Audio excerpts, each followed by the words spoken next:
Thank you. Thank you so much for watching. Thank you. Have you subscribed? Yes, you. Have you subscribed? You. Yeah, before you go, click. It's free. Click. Just that's it. Have you subscribed? You're laughing. Have you subscribed? Have you subscribed? Thank you. Thank you. Thank you. Hey, madam, thank you so much. I can see you. I can see you. We have to get to 100,000 subscribers. This by the end of the year. How are we going to do that if you don't subscribe? Yes, you. Yes, you're about to click off. Why? Have you subscribed? It's free.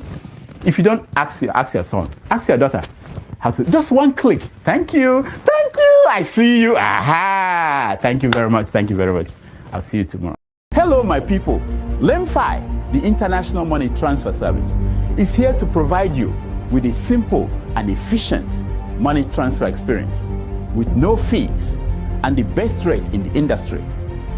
If you are in the US, UK, and Canada, LEMFI is here to serve you and help you transfer money to over 21 countries. In all ramifications, they are better than their competitors. We at the Dr. Damages Show are happy to partner with them to satisfy your needs. To that end, anyone who signs up with them using the referral code DOCTOR will get $30 cash back the first time you send $100 or more. From now until July 10th, 2024, LEMFI will enter your name into a raffle draw where you can win an iPhone, Apple Watch, MacBook, gift cards, and others. For an icing on the cake, the first 20 people to use Dr. Damages code DOCTOR will get a signed copy of one of his books, This American Life Safe or Chimamanda, The Adventures of Little Mermaid's African Cousin. Hello, my people. LEMFI, the International Money Transfer Service, is here to... And tonight, this gentleman will be making his network television debut. This is his most recent album right here. It's called Spirit of Love. We're very pleased to welcome Majek Feshek.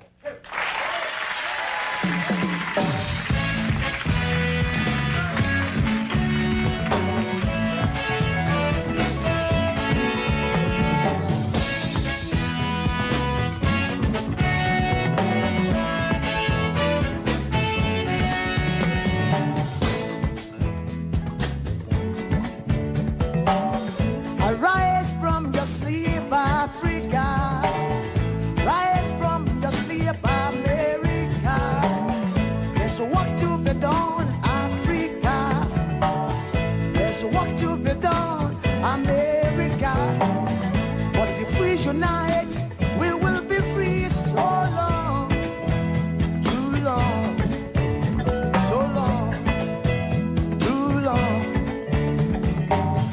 We've been sitting down for so long. We've been fooling around for too long. We've been sitting down for so long. I have not been fooling around for too long, so long.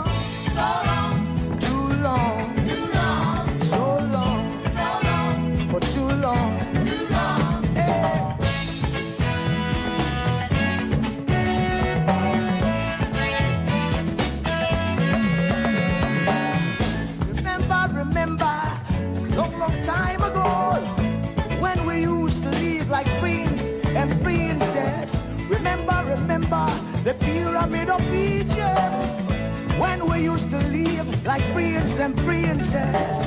Remember Marcus Garvey, who are the dream for New America. Oh, remember Martin Luther King, who are the dream for New America. They say you are black, they say you are brown, they say you are black, they say you are brown. Only the angels of Jah is white now. Only the angels of God is white. So long, too long, so long, too long. We've been sitting down so long. We've been a fool around for too long.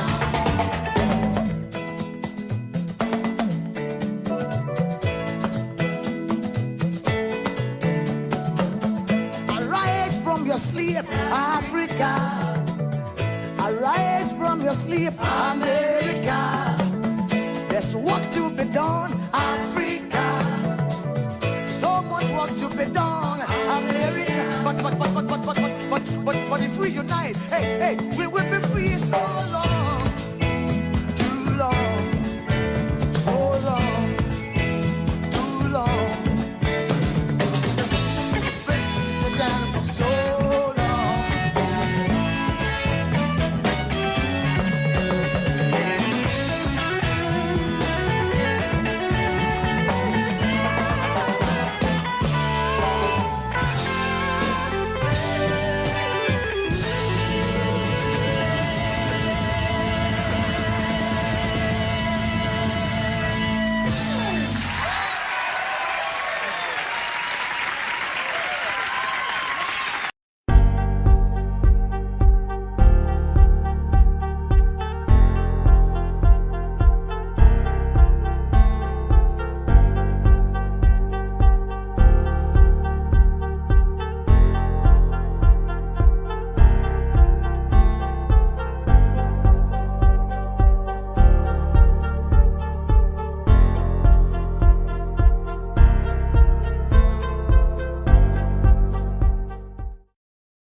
In a strand, the people's power slips from their hand.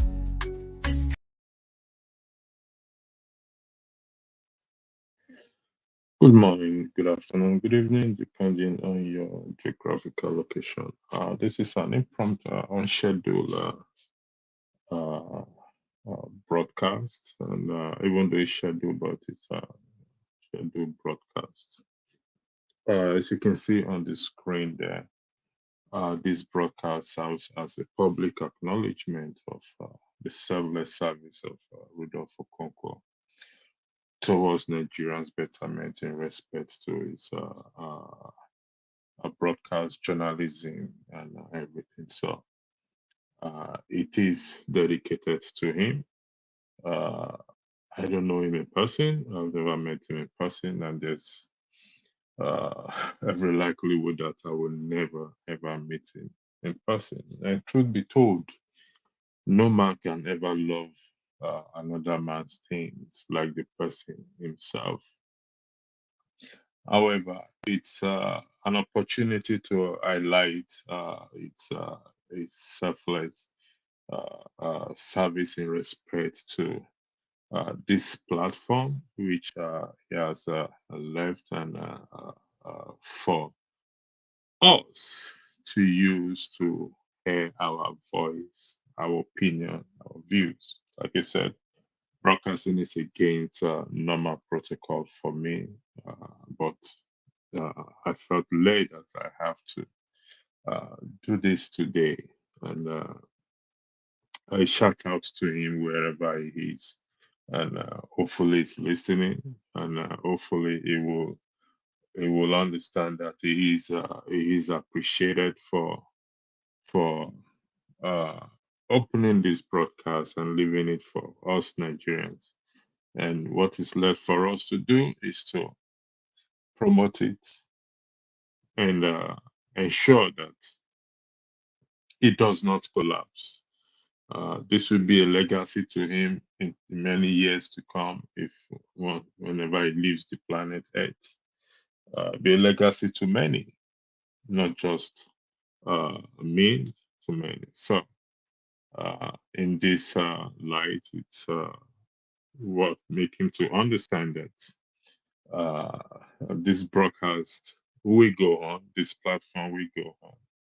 And if it doesn't go on in the form of Dr. Damages, there will be a platform dedicated to you as time goes on. Again, I'm saying a big thank you to you And thank you for all your hard work that you have put in to see that this platform uh, be a channel where people can voice their views, their opinions, their anger, their whatever it is. But it is all for the betterment and the growth of the great country, Nigeria. So, once again, Rudolf Okonkwo, this broadcast serves as a public acknowledgement of the selfless service of Rudolf Okonkwo towards Nigeria's betterment.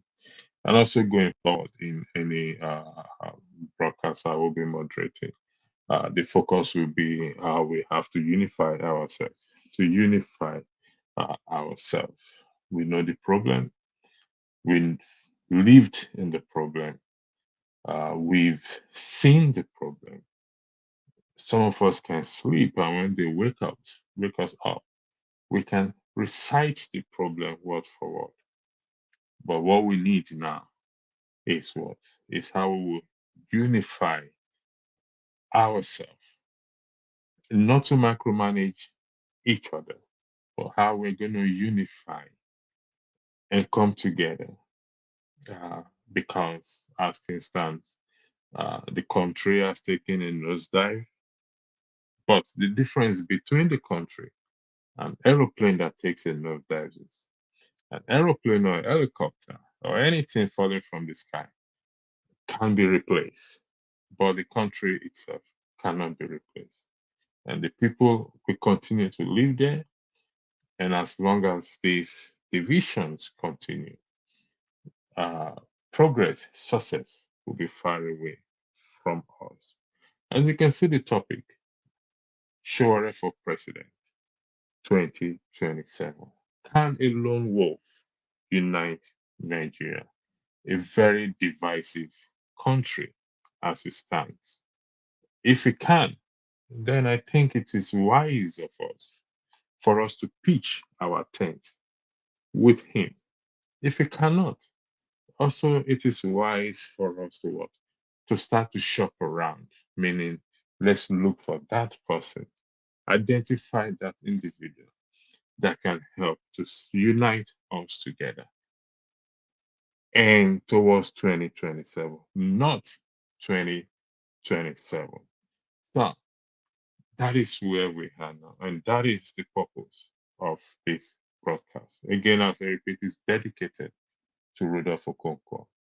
Every effort he has made to make us come together, to unify us on this platform, sometimes appears to be what? Not to be working.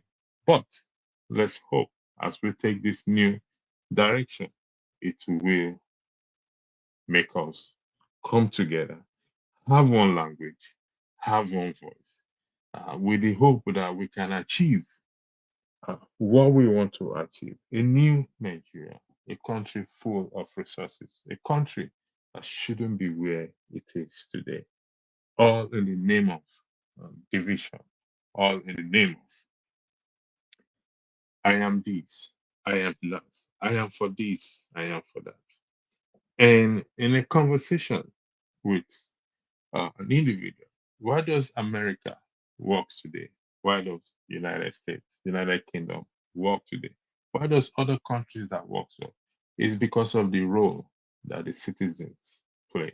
They recognize the leader and they know their leader is not doing well. And they come together to say, we need to remove this leader. And they do. They did. And once they did, they replace that leader with another leader because they don't think of themselves only. But that is not the case with us. But we are not here. I'm not here to lay blames or to point accusing finger at each other. No, we will not be doing that. And I will not be doing that. And I will no longer condone that anytime I am moderating. Because going forward, like I said, it's all about how we can unify ourselves. It's very important. Emphasis. How do we bring unity? Can Sowore be able to unite us? I go back to the picture again. Can a lone wolf unite us? He has decided to be on his own, a quality that most people applaud. But how is that possible for a lone person to be able to unite Nigeria? If it's possible, how is he going about it? How will he be able to win the heart of many Nigerians towards him? We know the era of Peter Obi.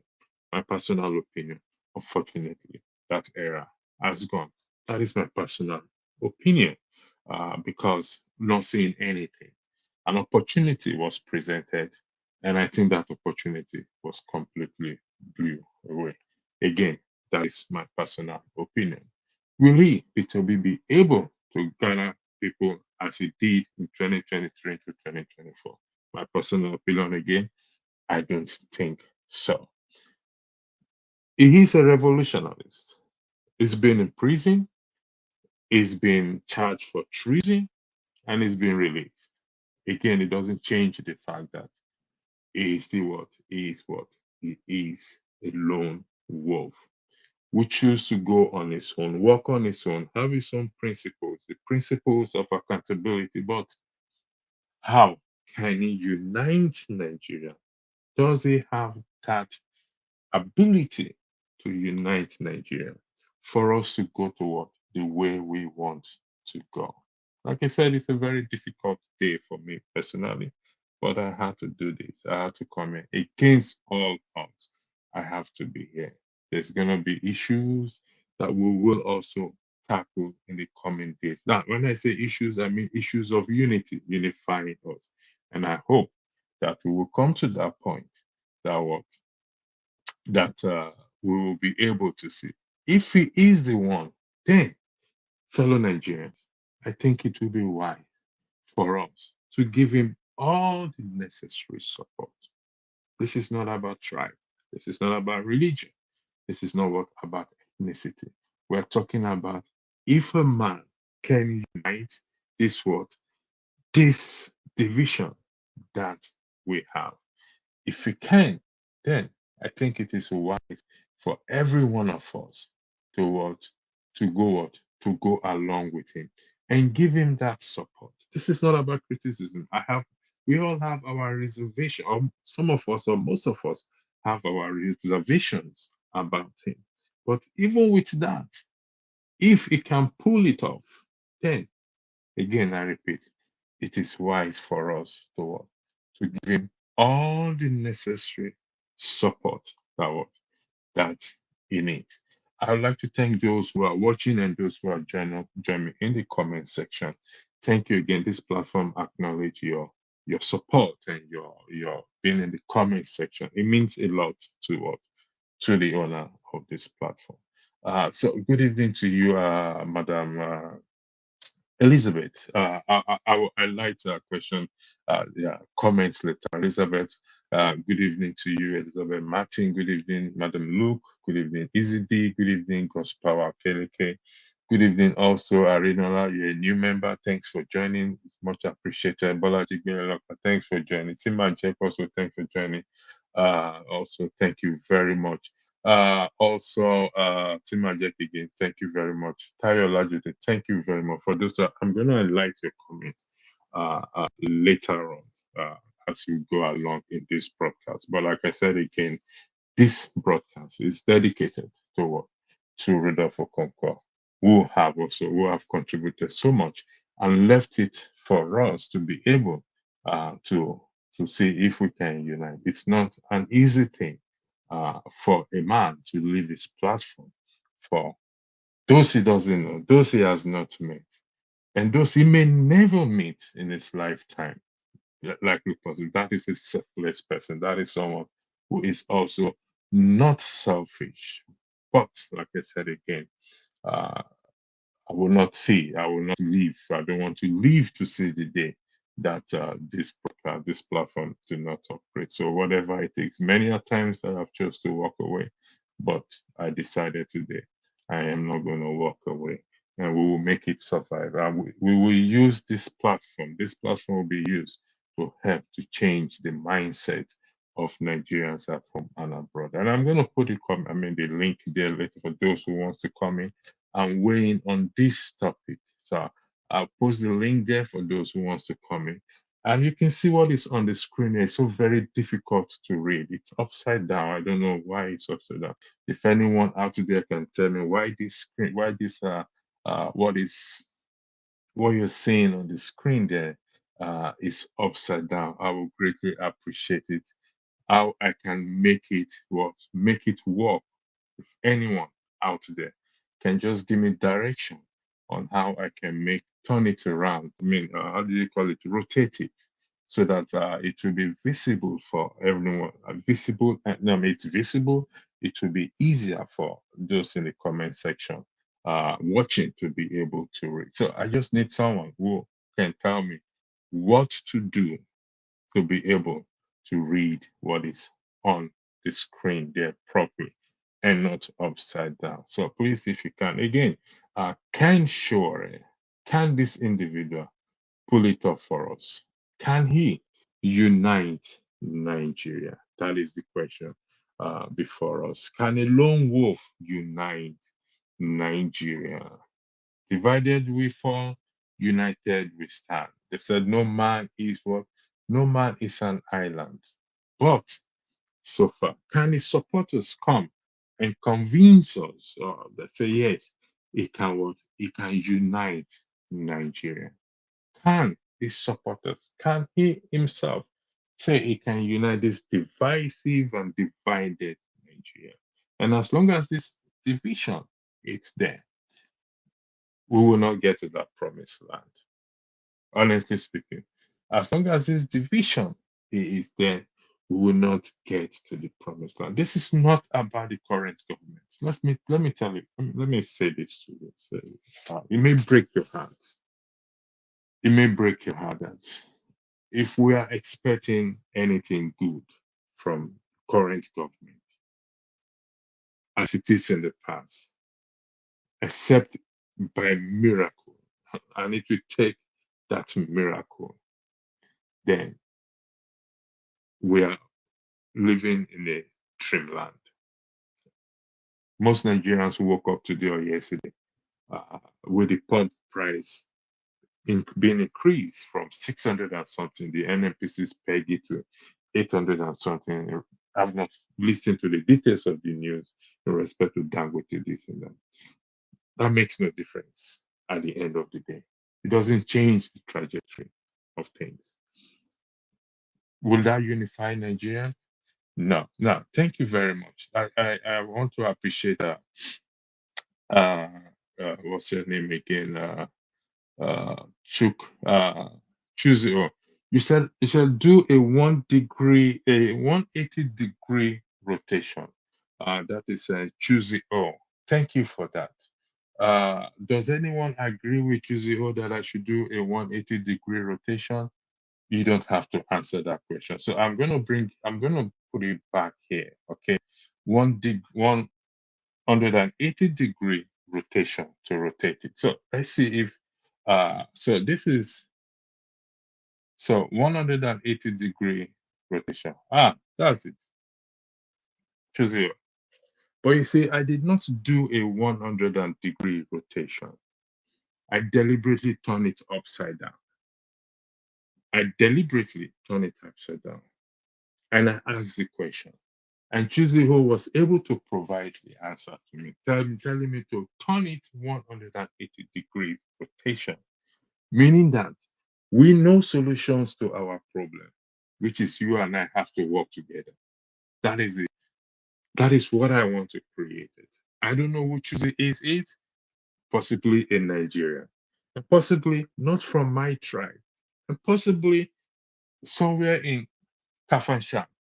But it was able to tell me to turn it 180-degree rotation to solve the problem that I created myself, deliberately created myself. So the citizens' responsibility is for us to come together and solve this problem, not the elites, not the current leadership. Chizi, thank you for that. And I hope you are not upset or offended by the demonstration idea. So 180 degree, that is all we need to turn around and say we want to solve this problem. We want to solve this division among us. 180 degrees. That's all we need. This is part one of this podcast. 180-degree, and the problem was solved. Even though it wasn't a problem, it was something I created to see if we can solve this problem. And lo and behold, someone provided a solution to this problem. A fellow citizen provided a solution to the problem. So that is where we are.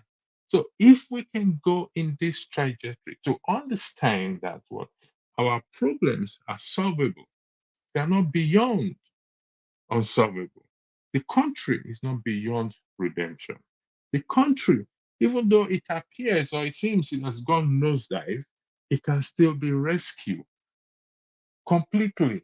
And a 180-degree rotation is what you and I need. It's what I need to come to your place to say, listen, let's solve this problem together. It's what you need to come to me to say, electricity, we need to turn this thing 180 degree. Hopefully, we're going to get it right. And if that 180 degree did not get us right, then we go to what 360 degree. That is what that is it. So again, I've tried to again come to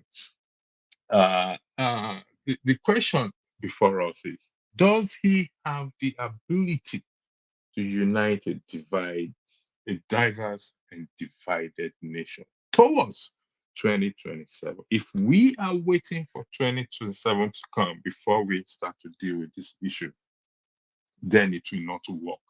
That is what we have been doing ever since. We wait for the day of election, whereby the problem is staring at us in our face. So if we can address this problem as it is, does it have that what? That ability? Can a lone wolf? He decided to go on his own. He refused to join, to come together with other parties to form one party. He has his own principle, and this we have to acknowledge and we have to appreciate. But when it comes to a nation as Nigeria, can a lone wolf unite Nigeria? Just as it is here, can I do it alone on this platform? The answer is no. Can Rudolf do it alone on this platform? The answer is absolutely no. So, does he have the ability to unite a divided Nigeria towards what? Towards 2027. The link is there if you want to come in, because we will not be long here today, but I'm just going to light some comments here. Elizabeth, you said we shouldn't waste our time and money. The only one who could have saved Nigeria was Idiagbon, but he was silent, talking, and statistics cannot help Nigeria. Well, that is your opinion. It is respected. But sometimes opinions also can be dangerous and misleading. Your statement, he is the only one who could have saved Nigeria. A lot of people will disagree with that. The question to you, Elizabeth Martin, if the opportunity is given to you to save Nigeria, will you say the same thing? If today you are made the president by some certain divine intervention, will you say, no, you can't save Nigeria? The only person that can save Nigeria is Idiagbon. Let Nigeria go to blazes. That is the question to you. If you can answer that question, that will be highly appreciated. Madam, look, thank you again. You said you love this song. Thank you very much. Thank you for joining. Greetings to you also, Easy D, as well. To okay, greetings to you. Good evening, and to my Korean commemoration watching from United Kingdom. Thank you very much. Now, you just said it's your fellow comrade. Gospel Okereke. Do you think he has the ability to unite a divided and divided Nigeria towards 2027? Am I not loud enough? Yeah, please kindly speak a bit up. Difficult to hear you. My apologies, please, Bolaji. I think it's the volume, so I'm not in a better space today, but I still have to do this. Please accept my apology. I've increased the volume a bit, and I hope you are hearing me very well now. Thank you very much. Timajek, no, Sowore is too arrogant. He should run for his local government. Okay, that is fair enough. If that is the case, who should we now put up there to say we want to pitch our tent with? Yes, if that is where it should be, local government. So, who in this present time, in times of the presidency, that is a local government. It has its own effect, it's their own power to also starting from the grassroots. You said it's because it's arrogant. Well, if it is arrogant, we need to ask ourselves a question. In what sense is it arrogant? If it's arrogant and it can't fit into the presidency, how is it possible that it can fit in the local government? Because it's the same people it's going to deal with in the local government. So you need to shed more light on that arrogancy of that you claim you just made now. Timo, it is your tongue cast it concerning cloud over waiting. No. That's not what I'm saying. I'm saying I'm highlighting the man's selfless contribution to what? To Nigerian betterment. Okay. And it gave us this platform for us to use. And we're going to use it judiciously because I don't think I'm not running myself here. I can create this sort of thing. So, and also because it's so selfless, it left it for us. He left it for us. What more can a man do to that point? You go to other channels, other YouTube, other platforms.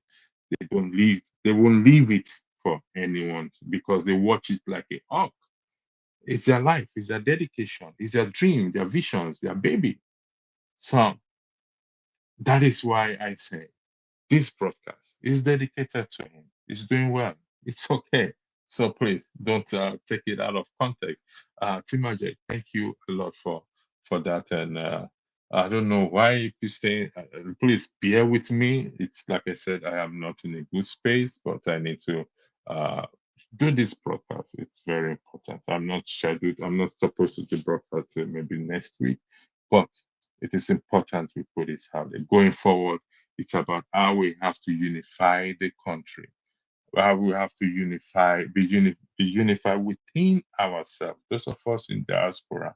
And like I said, for the record again, any broadcast I'm moderating is all about how we're going to unify the country because that is where we are today. That is the major problem.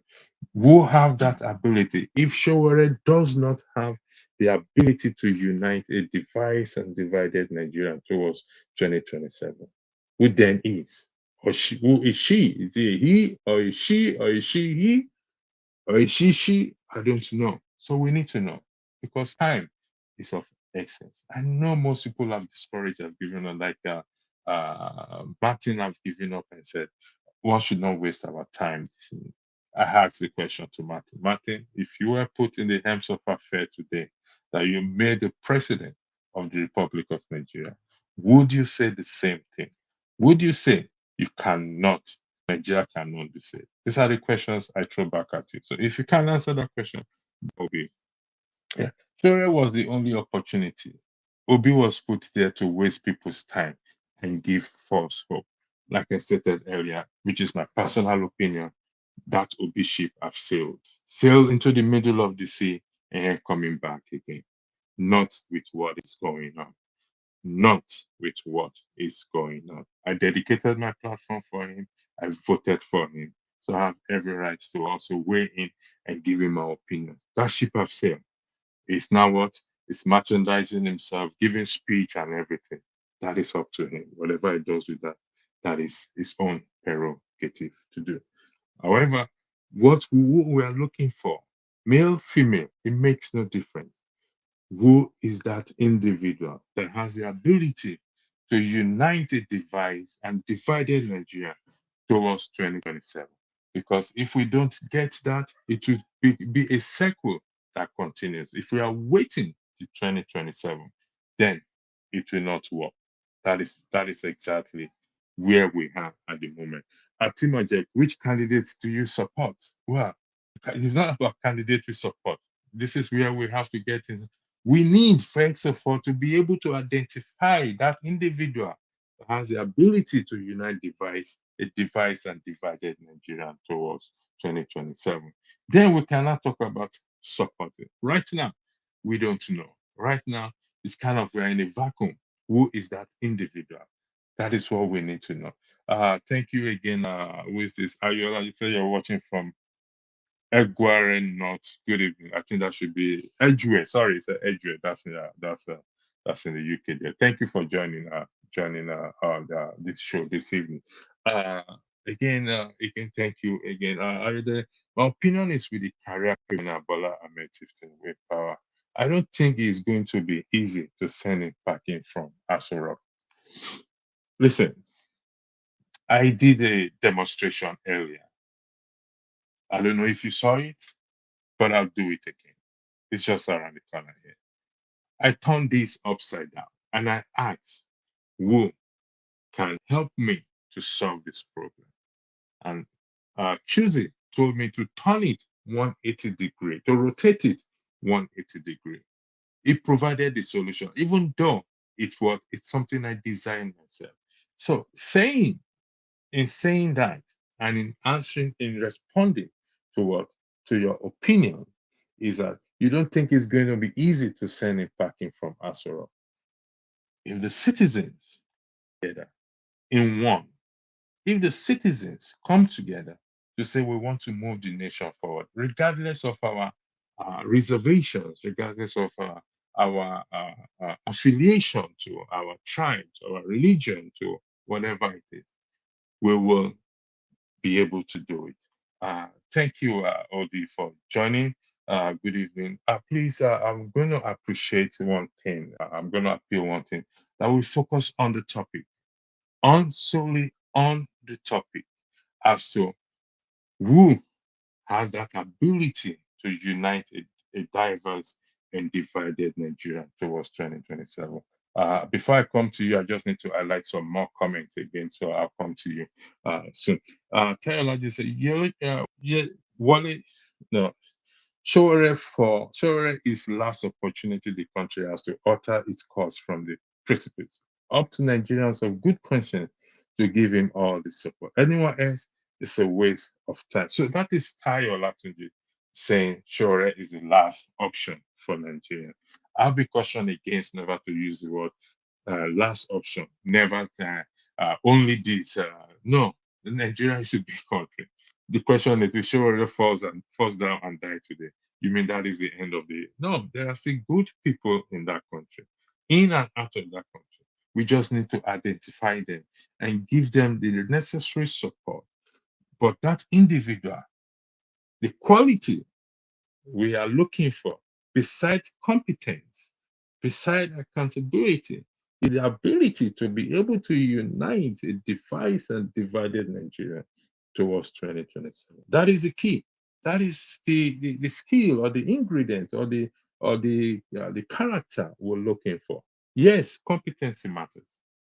We cannot dismiss competency. It matters a lot. But beside that competency, does he or she have the ability to unite us, to unite a diverse and divided Nigeria towards 2027? So again, choosing do one. Okay, I think I've taken this before. Thank you. Again, God's power. Sowore needs the support from all well-meaning Nigerians across the globe. He's upright and consistent. I strongly believe he united Nigeria and made the country great. Thank you for that, sir. But remember, it's a lone wolf. Don't ever forget that. Lone wolf can a lone wolf unite us? He has rebuffed every request to join other parties or to come to other parties. So the question is, how will he be able to reach out to those people whom he has whom he has rebuffed previously. Don't forget, these individuals also have party, their leadership, they have their diehard supporter as well too. Will they tell their supporter to tell Sowore to go to hell and places? That is what we are doing now. Can a lone wolf? If not, let's start shopping around now. In the part of the world that before your insurance expires, you start to shop around, looking for what a better quote at the end of the day. So thank you. I'll come back to this comment later on. Let me hear from Odi. Odi, the floor is yours. Thank you. Well, thank you, Pastor. Or should I say, Pastor? And good evening, good day, wherever you are. Yeah, go ahead. Yeah, electricity. Well, the audience and people in the comment section. This is the first time I've joined this very early after someone's monologue. When I saw the topic for discussion, my first thought was, who chose this topic? But I think, as you went on your monologue, I now understood the premise behind the whole thing, because I think Sowore represents something for Nigerians. He represents, revolution, right? But at the same time, when we talk about election and bringing people together, Sowore does not represent that. I just want to talk on Sowore. I don't want to move on the topic. Let's go to facts. Sowore was instrumental in bringing the APC into the government, into the Nigerian space. He was. He's denied it. The internet doesn't lie. He was instrumental in bringing Goodluck Jonathan down. I didn't really care about Goodluck Jonathan. I think he had a very corrupt government. But his role can never go out of the mind of Nigerians. And I don't think they're going to just let him go. I think most people don't believe him anyway. But at the same time, in 2019, when he decided to contest for election, he got only 33,000 votes. 33,000 votes. And in 2023, I think he got maybe, is it like 10,000 or something? Less than that. Sowore, whenever we're talking about protests, SUG, we can talk about revolution, but not election. He can't. Kwankwaso was what you call a lone wolf. He got more than 1 million votes. These are people, when they speak, they are leaders. People really listen to them. People see Sowore as someone who they can get behind to bring down something that is not working based on the roles that he has played over the years. Can we have a lone wolf? Yeah, you need consultation and agreement in politics. One person, going to answer the question. So Sowore, for me, his hands are tainted anyway. And meanwhile, Nigerians, he has tried twice, and his numbers are reducing. If he goes for the election in 2027, it's probably going to get 5,000 votes. We have P2B went, Sowore said the votes were allocated to him. The one that was allocated to P2B was about 6 million or something like that. So we already have figures that we're, talking about, people who folks trust, and when we're talking about election, people like Sowore just find a way to just attack the person that Nigerians have trusted, at least in the last election. When you talk about consultation and discussion, all he says, you're not good, you're not good, you're not good. But he doesn't even look at himself and the role he has played. Says, oh, these guys are thieves. These guys are, just look at his own antecedents and what he has done. So please, really, let's not even talk about Sowore or anything. For me, I don't talk about him. Anybody can. I Okay. think Odi, let's go by your arguments. Let's go that you're right. Hypothetically, you're right with your argument.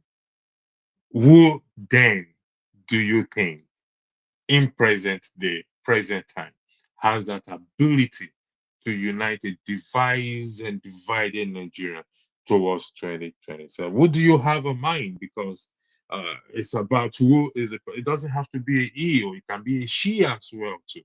I know political space recognizes the men more than the women, but we can't dismiss the women as well too.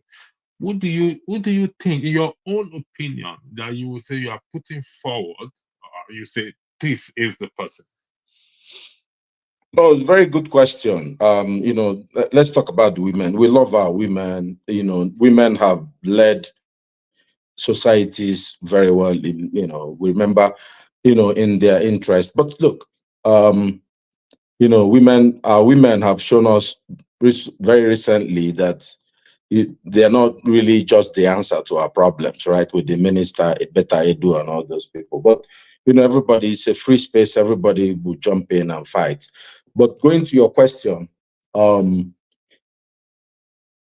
I think the better question to ask is, how do we even get anybody? Because what you're asking is in utopia, or like where there's a perfect society where the votes count. That's when we can have this discussion. Because Nigeria is where votes do not count. Elections are just whatever the executive arm decide they're going to be.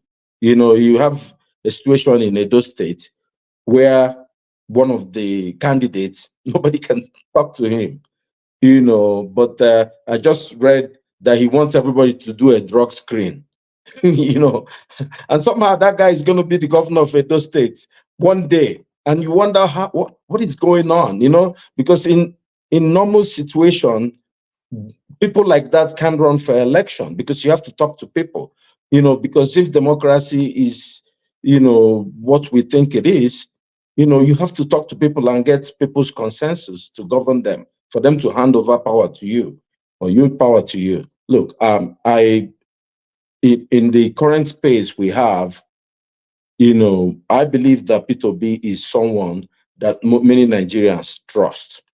I don't think he's a perfect guy. I think already building on what he was able to do within 6 months, because when you're talking about a lone wolf, he was the ultimate lone wolf. Sowore had his party from 2019 to 2000. Peter Obi, within 6 months, created 6 million votes, made governors, made people, from nowhere. But, look, I think we need to also be sincere about what we're asking for and our intentions, really, because, let me just let other people comment, and then I'll settle down. I'll come to you, because just have this at the back of your mind, Peter. The welcome. Sorry, I did not ignore you. Yeah. Odi, what we're talking about is the ability to unite a divided and divided Nigeria towards the election, not the election, not the INEC system. That individual that can unite us in this. You can see the internet in the last few days and everything, Nigerians and everything. That's why I say we focus on the topic. I'll come back to you. The floor is yours. On the question you Yeah. see on the screen there, does Sowore have the ability to unite a divided and divided Nigeria towards 2027, and it's always been on its own? And also, if your answer is no, who do you have in mind, or what do you think has that ability to unite us? The floor is yours. Thank you. Yeah. Good afternoon, everyone. Yeah. I think it is a very good topic. First of all, Sowore has tried in his own way. To be honest, he's a man I always give credit. Because if you go to history of Sowore, right, especially from with Sarah Reporter, what they did with Sarah Reporters, right? His action brought good luck to Jonathan himself into power. When Umar Musa Yar'Adua was sick, when they were hiding him somewhere in Saudi Arabia, Sowore did what we call investigative journalism with his team. They enlightened Nigeria what was going on. When the Kaaba refused to swear in Goodluck as acting president, he was at the forefront. He supported Goodluck. He even said, when Goodluck came into power, he offered him a position. He told him he's not interested, which is good. I mean, he's saying that with confidence. When Goodluck came in, everybody know how Goodluck messed up that country. Goodluck is not different from Buhari. They are not different. Apart from Obasanjo, I give credit, and maybe Yar'Adua that was short-lived, all of that president, to me, till now, they are all garbage. Goodluck Jonathan, he really messed up the country. Then Sowore went after him. Not after him, really. The massive corruption that was going on in his government, he exposed a lot of corruption. If you follow Sarah Reporter, you will know the kind of work Goodluck and his team put in. To be honest, that guy deserves credit. Do I believe he can make a good president? No, I don't. My reasons. I feel he does not have the temperament. Despite he's a man I respect a lot, he's knowledgeable. Knowledgeable in the event going on in Nigeria, the corruption, he really knows Nigeria, to be honest. You give him that, he knows what is going on. But I feel he does not have the temperament. The other thing is I see him as not very organized in terms of confronting the government, confronting issues, able to build a political party across the country. If you look at people like Julius Malema of EFF, even his deputy, what's his name? They do it very well. Like, they are also young, right? Like, they do it very well. The way they are in opposition, they really form opposition against the government. They fight them legally. They do everything, like, building their party. You give it to them. Even the so-called Peter Obi, we call it, Peter Obi was unable to do that. To be honest, Peter Obi was just lucky to come into his space. I was able to speak the language. It's not that he built the party. He didn't build any party. What Peter Obi got, he got. Let me pause you there. You said Peter Obi speak a language. What language is that? That was able to bring many Nigerians together at that time. What language is that? So the language, Peter Obi is smart. So he understands the pain of the youth, especially. He focused on the youth, giving them what they need to hear, what they needed to hear. So the people were really like, okay, this is what we need. For example, he's going to come, make a tough statement. Oh, if you're an Igbo man, if you're an Hausa man, you're going to buy bread the same price. Issue of like production, we got to move from consumption to production. Statement like we got to share according to there is no need going to Abuja every month to share resources, stuff like that. He was really speaking the language. This language, we really motivated the people. Okay, I think this is what we need. But when you look at Peter Obi, it's too slow. It's too nice to be a president of Nigeria. I can't tell you that for free. That was my fear about Peter Obi. Even when I feel he was the best among the three top candidates, my fear, Peter Obi is another Goodluck Jonathan. I can't tell you that. He's too nice. It doesn't seem like a hot a fly to me. Nice guys don't make good leaders. Yeah, you can be nice, but you got to have that tough fire. Okay, let me finish. Sorry. Look at the other part. The floor is yours. The floor is yours. Yeah, look at the other part. After the 2023 election, what Peter Obi was supposed to do was supposed to organize the opposition. The look at electoral system, you got to fight to make sure things change. For example, the issue of transmission of electronic transmission of result that said, oh, INEC have the discretion to transmit the result the way they want. You got to fight this kind of thing to make sure the next election, the result must be transmitted. You didn't do any of that. Even the so-called APC that's useless, where APC were in opposition, if you follow their antecedent, they really give heed to PDP. Fighting the electoral system. Okay. Hold Yeah. on 1 second. Going back to the language, that the Hausa man, the Igbo man, wherever it is, buy bread at the same price. Yes. That is not a language. That is a fact. Would you agree on Yeah, that? it's a fact. It's a fact. It's a Yeah, fact. that's So what it I'm wasn't saying. selling. Yeah. It wasn't selling something. No, it was speaking fact. Yes, It was it's speaking a fact. Yeah, So, yeah. okay. Let's So acknowledge people that. needed to hear those messages. That's what I'm telling you. And they need to hear the message Yes. because it's a fact. It wasn't a misleading or trying to cajole or trying to buy their conscience or buy their vote. He's stating a fact. Okay. The audience, the panelists. Okay, I'm going to put you backstage. When I see you there, then I'll bring you on. I go to the comment section back again. When they're ready, I'll bring them back in. Timajek, you asked what is Odi, thank you. You joined back again.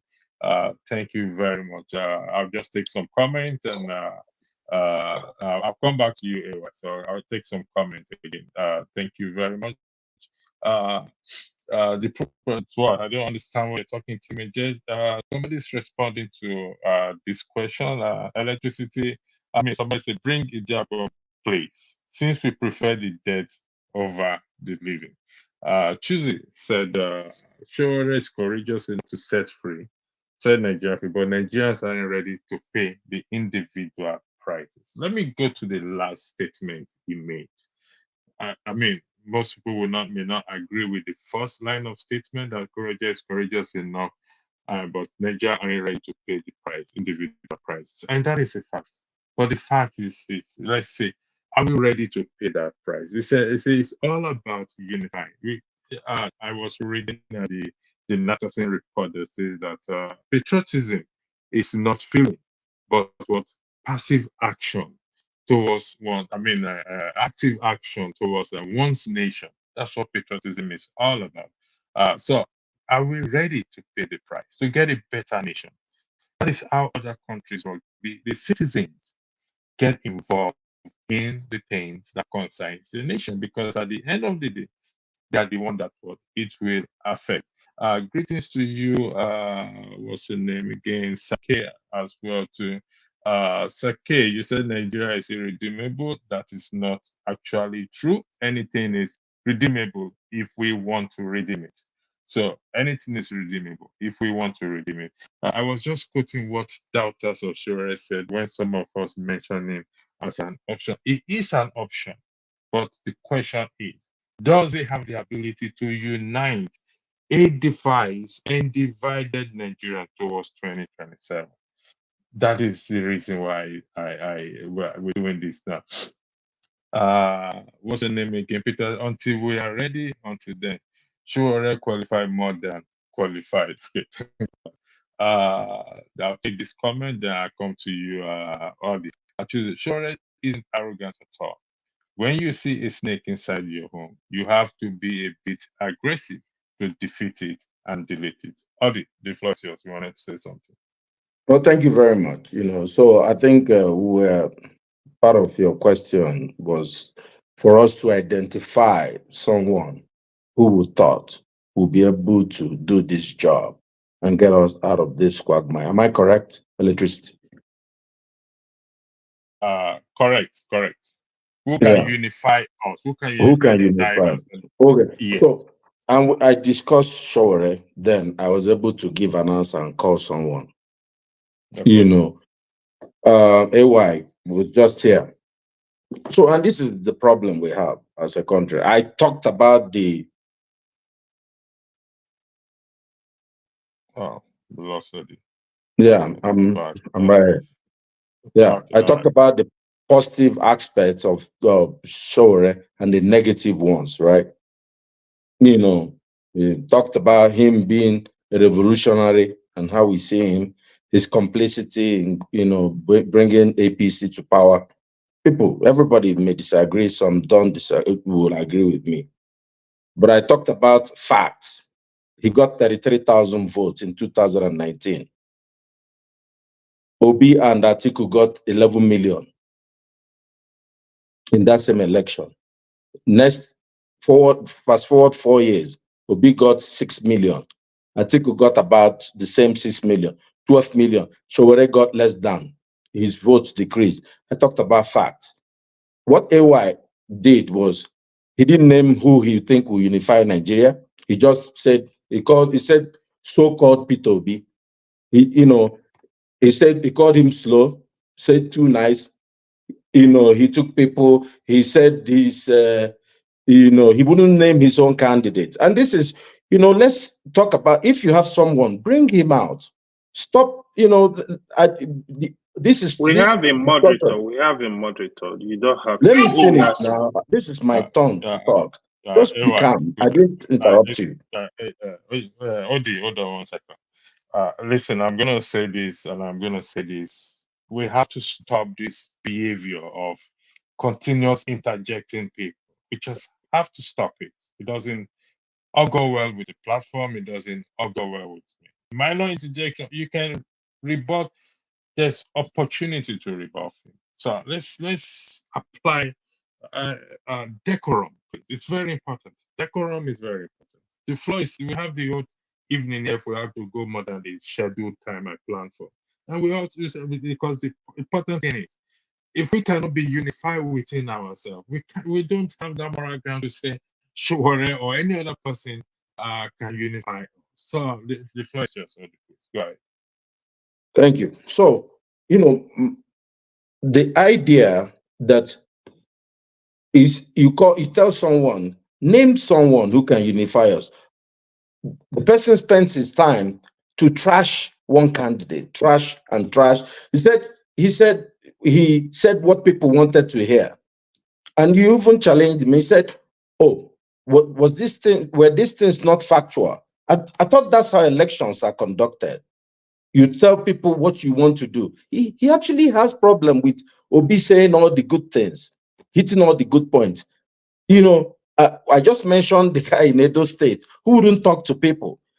And what this my co-debate or co-whatever is saying is that we don't need nice people in as leaders. I think Biden is a very nice guy. People don't want Trump because he's not a very nice guy. Most people agree Obama was a fairly nice guy. I don't want to talk about leaders and be distracted, but the idea that people have deep hatred for other people, and just when they're given an opportunity to give their own point of view, they just take time to be trashing people. This is what frustrates folks. I'll yield.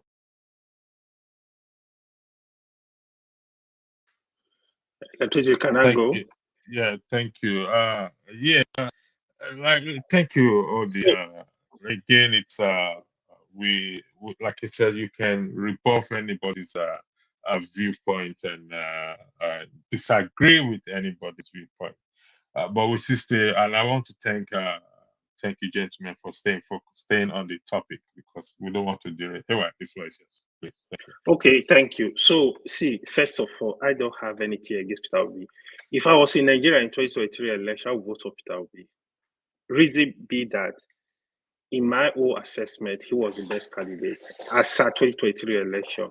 But next election, even if I'm in Nigeria, I don't know. If I still consider him the best with all the candidates, I would vote for him. I don't have anything against him. But despite I have my reservation, my fear about Peter Obi, I always stated it.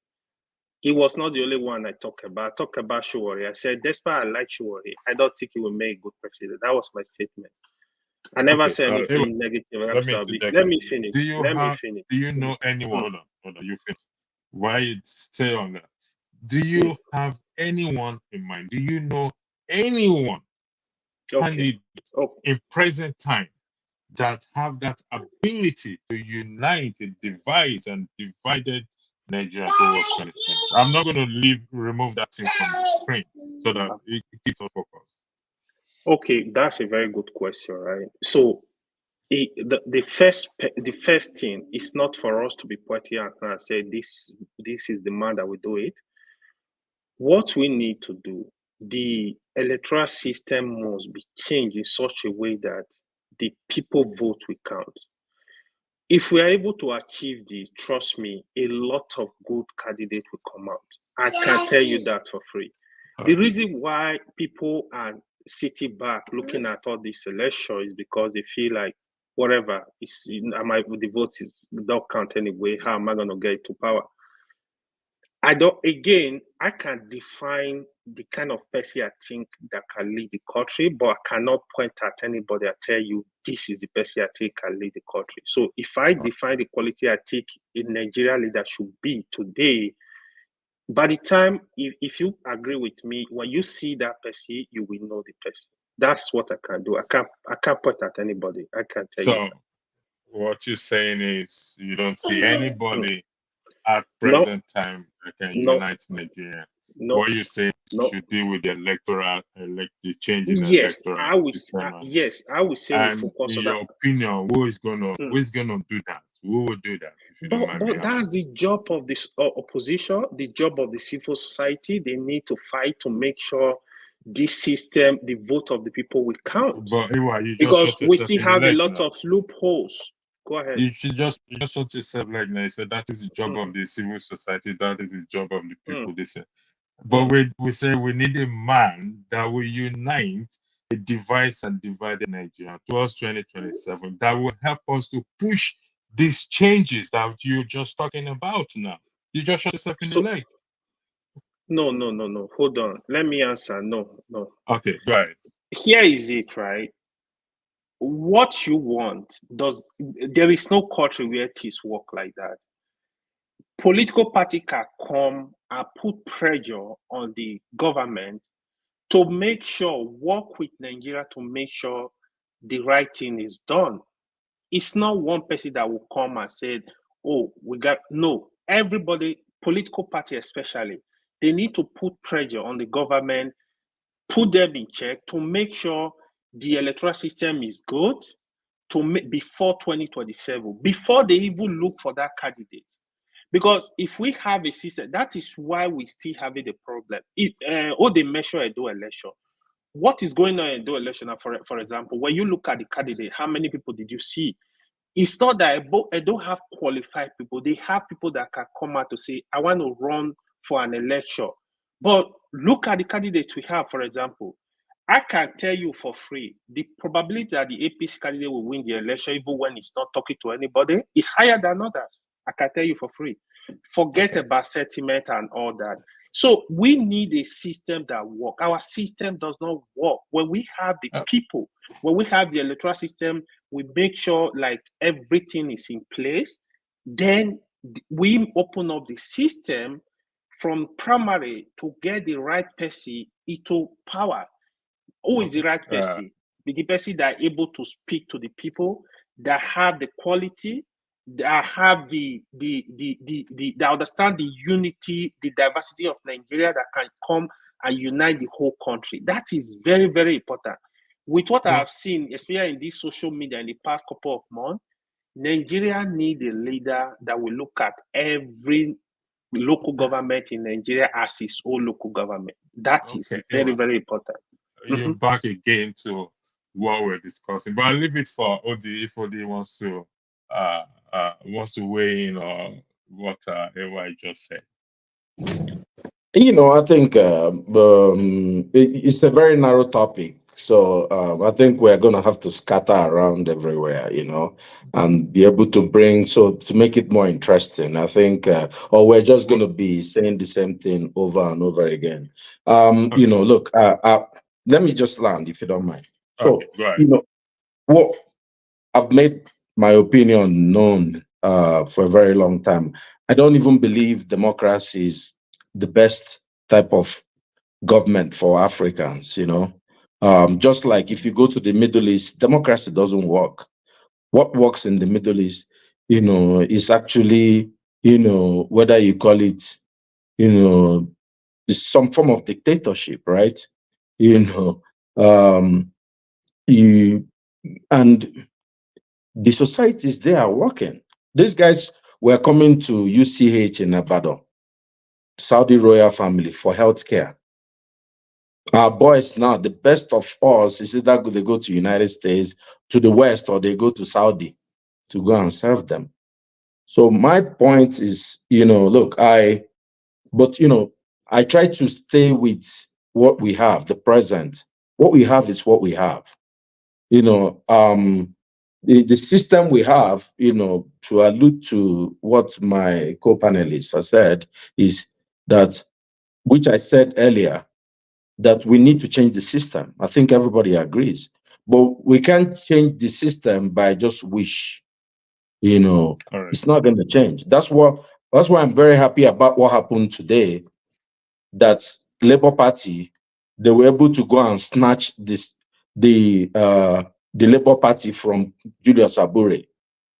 Today, they appointed a new caretaker chairperson. So I thought that, it would be good if maybe we can have that discussion also. Because, Okay. Hold on one second. You said we should expand the topic. I'm open to suggestion. Okay.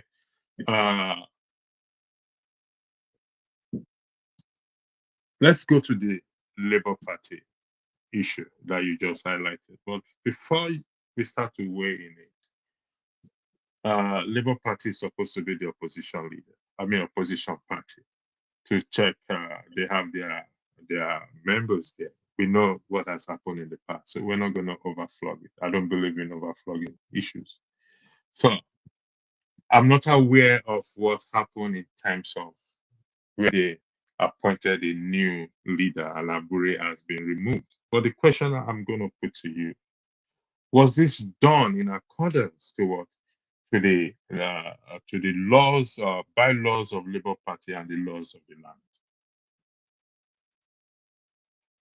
Yeah, good question. And this is, Nigeria is a jungle, as we know. There was no way. I think for most people, that I've talked to today, nobody knows for sure.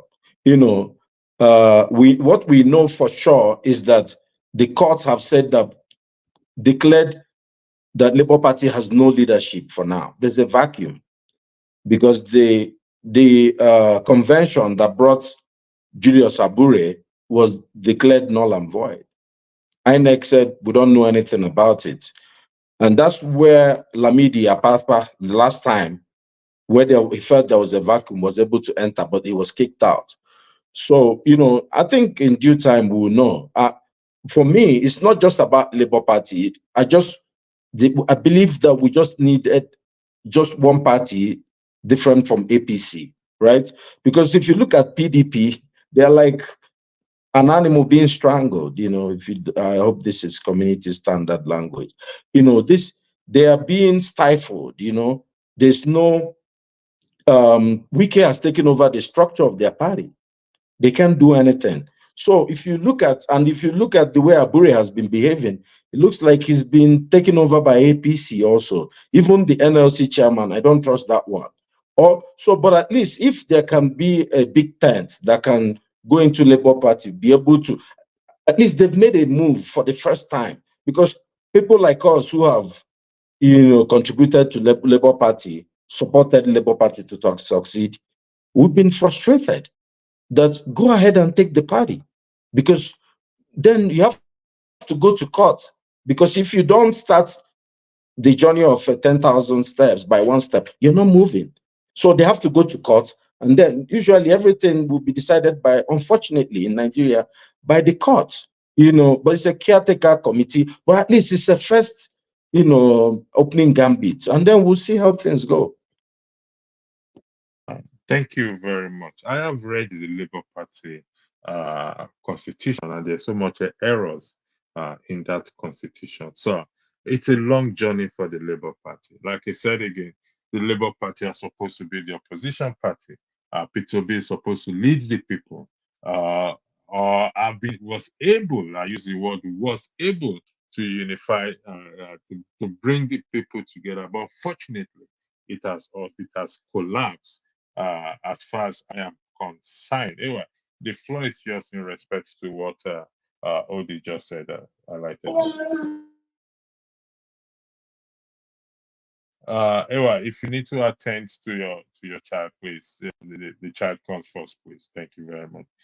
Odi, back to you again. So we're coming So back. no, I see. Right. I see what you're saying.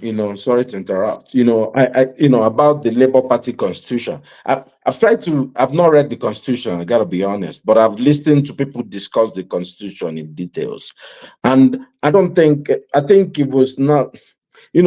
What people even call constitution in Nigeria. Even if you go to the student union organization, everybody has constitution, and people override it and do whatever they want, and it's just who the courts approve. Nigeria, we're still like taking baby steps. It's really a shame what's happening in Labour Party. And that's why I'm not sure anybody can predict how the story ends. But what we know for sure is what I believe is that there's a vacuum. The question is, I don't think their constitution envisaged such a vacuum, and what to do next. So I think it's just going to be free for all fight, get there, then the court will help them write the constitution or set a precedence, and then they will adopt it. That's my thought. And if anybody has a better thought, look, I'm happy to have that discussion.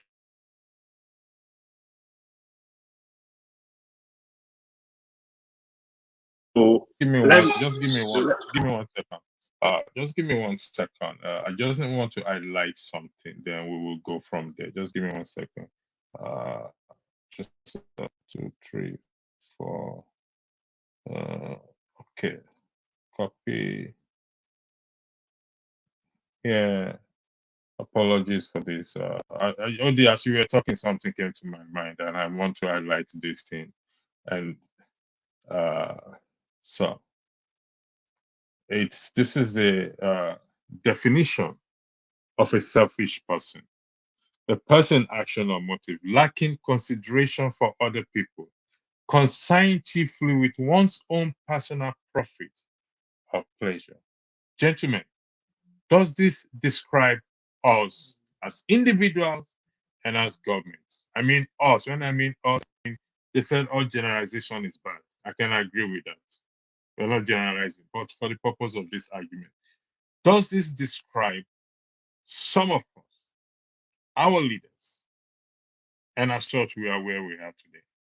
The floor is everyone. You first, then Odi second. Yeah, so let me quickly speak on this issue, right?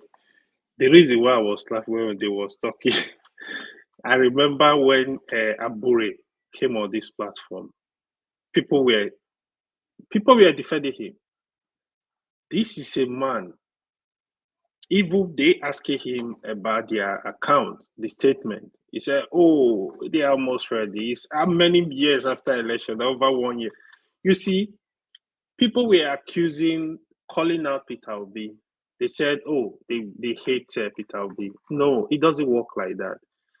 See, Labour Party. If you see what they've demonstrated so far since election, they are not even alternative to PDP, APC. Three of them, all those parties, three of them, they are the same. That man, that guy that was removed today, I don't know if he was removed legally or illegally. He's a real as a man, in my opinion. When you sit down and analyze these people, analyze their activities, you will know this guy was not just pure. Peter Obi himself, he did show leadership. He did show any form of leadership. When you say all this stuff, people think, no, it's not about hate. We got to call it what it is. Peter Obi has not demonstrated any leadership. You came here, people voted for you, you collected 6 million votes. After the vote, these people, they are still looking up to you for leadership, for direction, but you didn't show any leadership. You are silent. I mean, this is not the way to go. Even Trump, that people we accuse today, Trump is in charge. He flogged everybody in line in Republican Party. He knows what to do. He has shown leadership. So leadership is not when you are the president or you are the governor of a state. If you are a political leader, you have to show leadership. That is where it really starts, to be honest. And if Abure, for me, I'm happy Abure was removed, but I hope he was removed legally so they don't go to court and start killing themselves. But that was a good one in the right direction. Okay. Thank you. Again, the statement, the definition of selfish is posed there: of a person, action, or motive lacking consideration for other people, concerned chiefly with one's own personal profit or pleasure. Oli, does this describe us? Yeah, this is definition of human nature. No, I mean us in the context of Nigeria. No, I really find it difficult, to when people denigrate us by trying to box us into we're just humans. Look, selfishness is, in a country, is called national interest. That's why people will be arming Boko Haram so they can get uranium chip in Niger, and people will be killed, and they are Christians. And these people are, that's why people left folks to die in Rwanda. And they said it didn't meet the criteria for genocide. I'm sure you were present. So selfishness is how human beings advance their interests. Selfishness, can become a problem when people set up a race, 100 meters race. Why do you want to win? You're not considering other people. You want to outrun them. If you go to your job, you want to outperform everybody. In as much as if you need, even if you're going to be working together but you want to outshine them. This is human nature. This is a little bit of my area. And Adi, wait. I need you to read, please, what is on the screen there. Okay, your analogy of the 100-meter doesn't fit into what we're talking about. It's not perfect. For person, action, or motive, lacking consideration for other people, concerned chiefly with one's own personal profit or pleasure. I want us to this, like I said, going forward in this broadcast, that I will be moderating. We're going to state the fact. We're going to stay where we're supposed to be. So I need to look at that 100-meter race you just brought in doesn't cut it. I made it. Okay. Go ahead. The places. No, I tried to make it very simplistic. 100-meter race is just making. The truth is, what I should have asked. I don't know the context that you were bringing in. You sprang it up on us. And then, so I'm not sure what context you had in mind by bringing up selfishness as a definition. Let me put it. If we have the context, maybe we can discuss it to suit you. But I want to say something. Since we're talking about politics, politicians are the most selfish human beings on planet Earth. If you want to go back to, the Roman times, Julius Caesar was a very selfish man. Augustus Caesar, and many of these selfish men brought the best of everything that we have now. Hitler was a very extremely selfish man. If you look at Trump, I don't need to tell you much. Politicians, you look at even Obi, whether it's Atiku destroyed PDP out of selfishness. Buhari, look at him. Look at Tinubu. He was, when people were being massacred in the Southwest, he didn't say anything. Everybody knows why.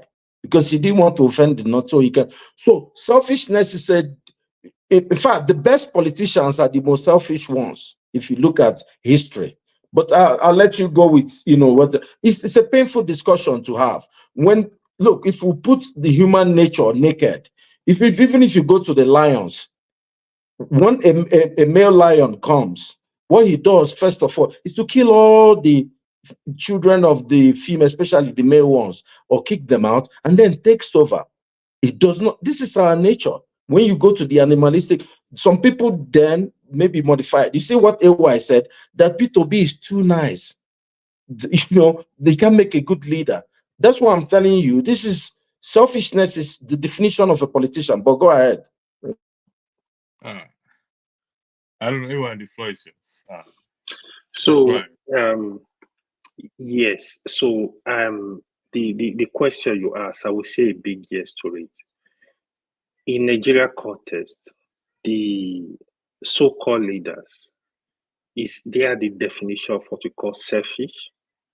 And another word I think you should use again is greed, because people can be selfish in their own little ways, but when it comes to national interest, you have to know some certain things that, for example, this country called Nigeria belongs to children unborn. You are here, people were here yesterday, people were here 100 years ago, they are no more. You will go, you have to leave something for the people. In terms of corruption, the corruption going on, you ask yourself, the looting, some of the senators we have today, example, Akpabio, he was a governor, he was a minister, he's a Senate president, he has been a senator before. In all this position, it's a massive weight. The question is, what do you really want to do with the money? Why can't you look at the country and put the interests of the people? Oh, this is going to benefit the people. Leadership is about people. Nobody is saying go hungry. You are not going to get hungry. You are well paid. But putting the interests of the country, of your people first is paramount. If we don't do this, this country is going to pack up. This is very important. You know, for example, I'll give you a typical example. When they say take money, go and build an hospital, that ordinarily, this is going to make sure people will not, the mortality rate is going to reduce. Go and build roads where accident is going to reduce, death rate is going to reduce. You will not do that. You prefer to keep the money just to destroy the public. This is the highest level of selfishness. To me, it's unacceptable. That is stupidity. When you think it's still selfish and you do that, you don't have mercy. To me, you are not human. Thank you. Thank you. We lost Chuk. Chuk, I hope you come back soon and give your own view. Odi, you see, I don't want to take this broadcast away from what it is in terms of the definition and how you respond to that selfishness, that we are selfish ability, but we're trying to see how we can reorient ourselves in that regard, not to be selfish. You reference Donald Trump, you reference Hitler, Julius Caesar, and whatever. These people always put their citizens first. Okay, even as Donald Trump is, there is still checks and balance being carried out on him. I mean, he went to court. I mean, which leader in Nigeria has been taken to court? Which leader in Nigeria has ever been taken to court? By this son too. By this son is in court too. He went to court. But even the president. See, that is it. So, Odi, I will take you on this. Chooks, let me just say something. Let me say something before you circle to Chooks. Look, and this is why I said context matters. Look, do you know why Donald Trump is behaving the way he's behaving? It's not because he's a nice guy. People who did slavery didn't do it because they were just humans. They just did it because there was no law that said you cannot do this. And if you do this, there are consequences for this. What happened? If you're in Michigan, you're not going to drive. I'm sorry. what's your name again? Audi. Yeah. I'm sorry I interrupted you. When you reference slavery, that there were no laws to stop them from taking people away as slaves. Mm-hmm. They have conscience. I don't know whether there was law then or not, but they do have conscience to tell them, that tells them what they are doing is right and wrong, and that is law on its own to them. I'll come Pastor, back to you. Odi, Pastor, I'll come back to you. Yeah, go ahead. Okay, go Pastor, ahead, Odi. Go ahead. Pastor, Go ahead. that, I don't want us to go derail too much far, but I don't look, want us to. as you know, even our great Christian teachers, sort of, our even great men in the Christian history owned slaves. Now we see it as a different thing, we see it in a different light. People did so many bad things. I'm just saying, look, before if men wore skirts, and you say, oh, skirt is not bad. Let me bring it to a context we understand. If you go to Nigeria, many times if you stop at red light, people will be honking you to get out of the way, and you move and you have to run the red light, or you have an accident. If you do it in Michigan, you're going to be arrested. If you overspeed in Michigan, you'll be arrested. If you do it in Nigeria, you'll be praised. What I'm saying is that Trump would have, look, without the system, United States, Trump would have done a coup in 2020. Everybody we know that. But the system stopped this kind of people and this is where what we're trying to build. Look, I'm just trying to say that there's nothing, because we've gone into this talk and somebody tried to say there's something wrong with us. No, we're doing it because this is our stage where we are in our own development process. People are inhumane. Go and look at what people, come on, look at what people have done even in the recent America. Do you know how much Trump and his son-in-law collected from Saudi Arabia? Nobody talks about that. Do you know how much money people are making in Ukraine? I'm sure you may get a little wind of this, but nobody talks about, because they're able to do what? Provide the basic necessities for people. They give us a little Medicaid, they give us a little Medicare, a little bit of housing assistance. And this is what people are asking for in Nigeria. Why don't you give just a little bit to the poor people? Then you can take. History has never been fair. It's been filled with selfish men. The Senate in Rome was very extremely selfish. They were wealthy, but they gave the people of Rome something. The moment they stopped giving them, they chased them out. That's my point. You see, you battle what AY said earlier. Okay, they gave you money to build an hospital, and all you did was to embezzle the money. So this is the selfishness we're talking about. Okay, I'll come back to you. Chooks, the floor is yours. Thank you for joining.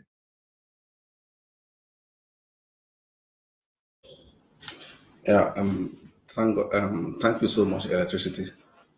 Am I audible enough? Yes, you are. We can hear you loud. Oh, okay. Thank you once again, Pastor. Thank you, the panelists, OD and AY. I will say that today marks it the first time of me appearing live on Thanks for joining. Program, but I have been a great back end supporter. But what actually prompted me to say, let me just show my face in this, because I joined this program when the program started immediately. I was the guy that was commenting from the back end. And the question, the topic kind of like captured my interest. So whatever 2027, can a lone wolf unite the Nigeria? It's not just a question. It's something that calls for for us to reflect where we are, who we are, and what do we intend to be.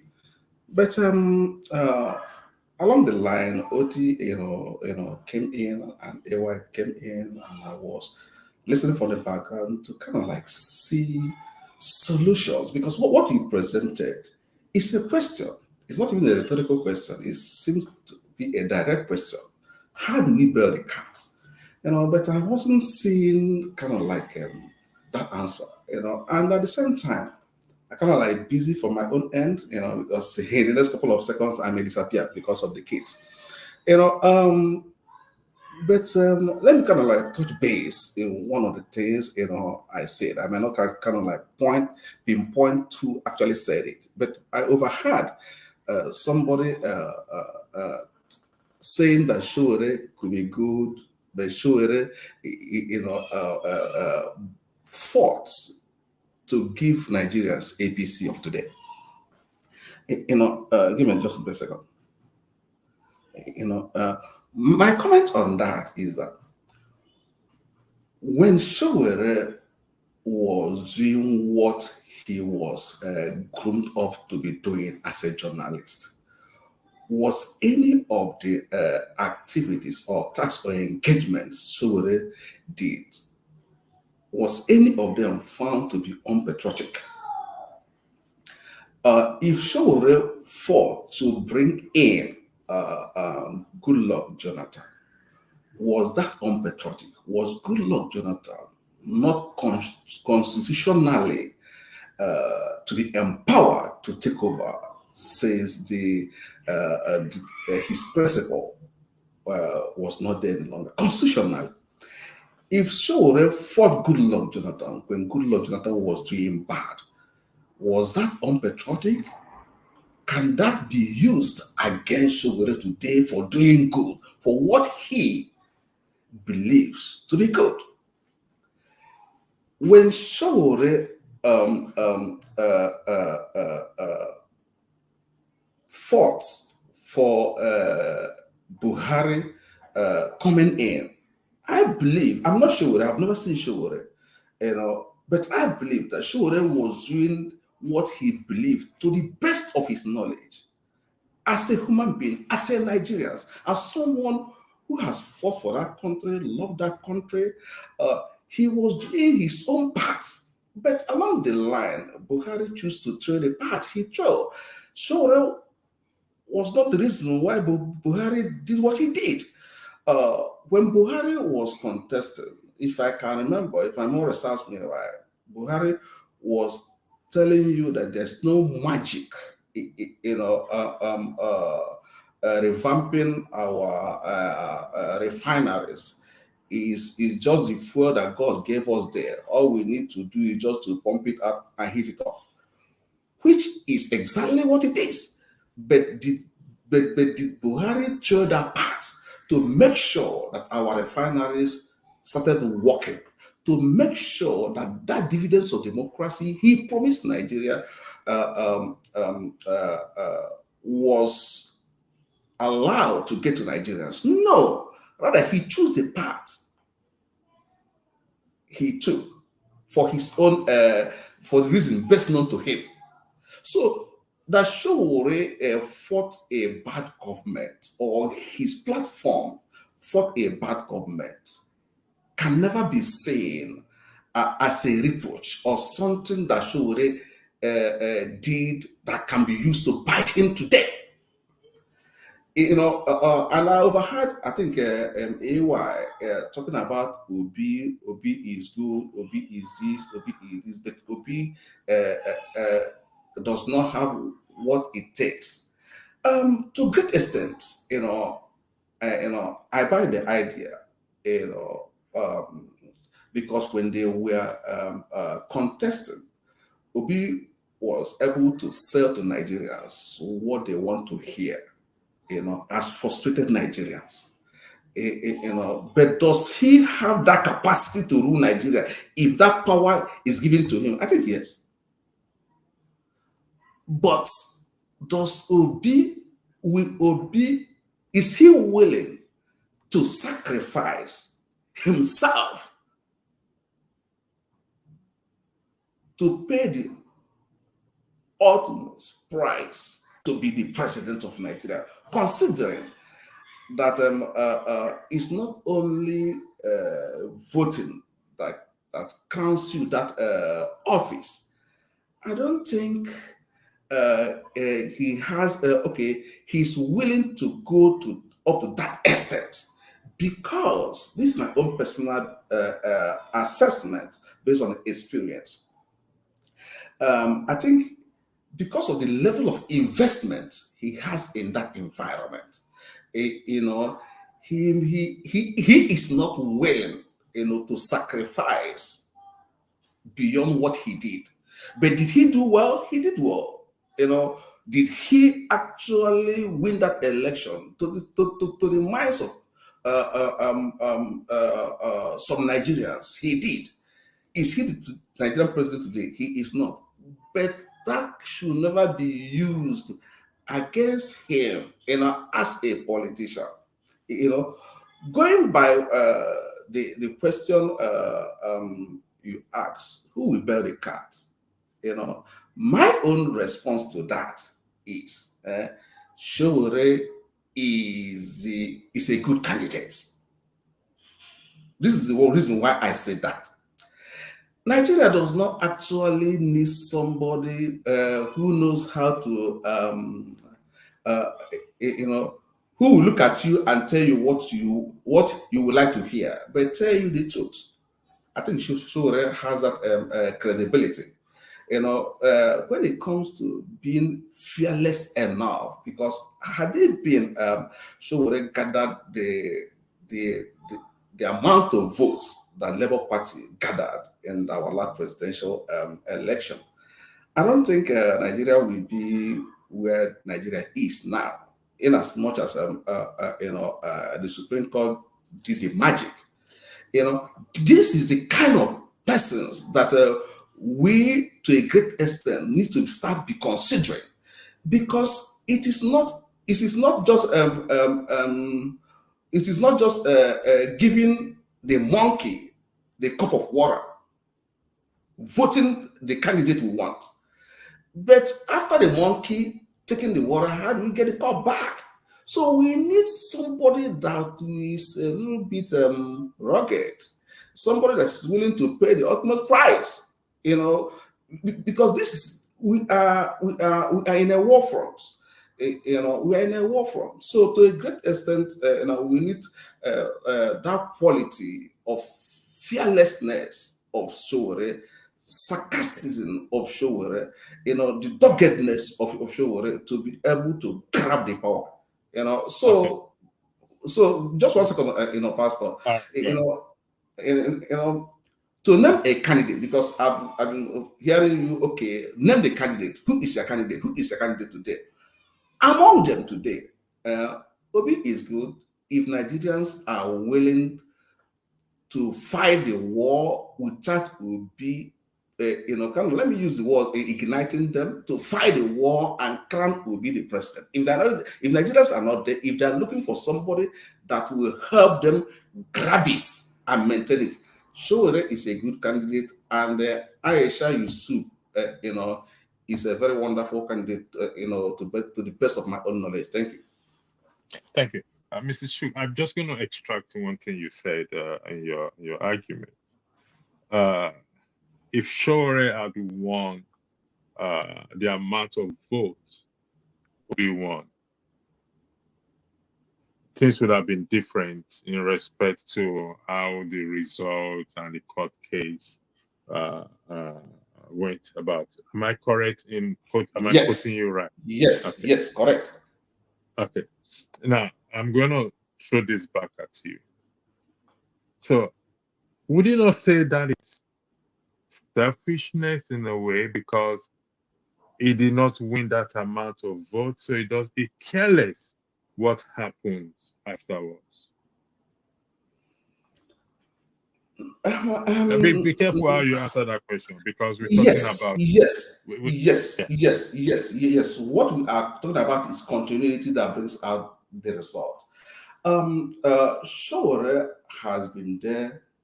He has gathered a lot of experience. He knows the quality of people or group or government he's dealing with. He knows that. Let me just say, I'm not saying that Sowore is God, but to a great extent, to Nigerian political arithmetic. Sowore has the capacity of seeing tomorrow from today. Sowore knows that for the fact that he has never been mandated or kind of like be given that massive support by Nigerians to lead them, and whomever the Nigerians gives that support, or whom Nigeria has given that support, in quotes, does not have that capacity. So whatever you do to the person, you can never change the quality because the person has been part of the system. The person has tremendous investment in the system that he or she may not like to be toyed with. So now, whatever he as a person does in order to kind of like be a backbone to boost the person's capacity up, it will still fail because the person has been designed by the architects that be in that environment not to go beyond what he or she did. So, Odi, I'll come to you 1 second. So, if I understand what you're saying correctly, he didn't support I don't want to put words in your mouth. He didn't support Peter Obi after the election result because he thinks that that is the way it's already been designed to. Would that be correct? Yes, but I did not say P2B. Why I did not say P2B is that we do not have any authentic result to lay our hands on. But based on the sample we have there, I think the election result will have screwed to the side that it's not APC. The majority of Nigerians know where it is. This is part one. Okay, go ahead. Sorry. And for the fact that the kingdom of God suffered violence, and by violence we take it by force. That individual, has a good will, but that individual, cannot pay that ultimate price to be there. That I believe that is why Sowore did not care to waste his efforts moving forward. Okay. You see, this is, like I said, this is part one of this podcast. We're looking for a solution who is going to unify us. But I would like to, before I give you the floor to this final word, the kingdom of God, there's no selfishness in the kingdom of God.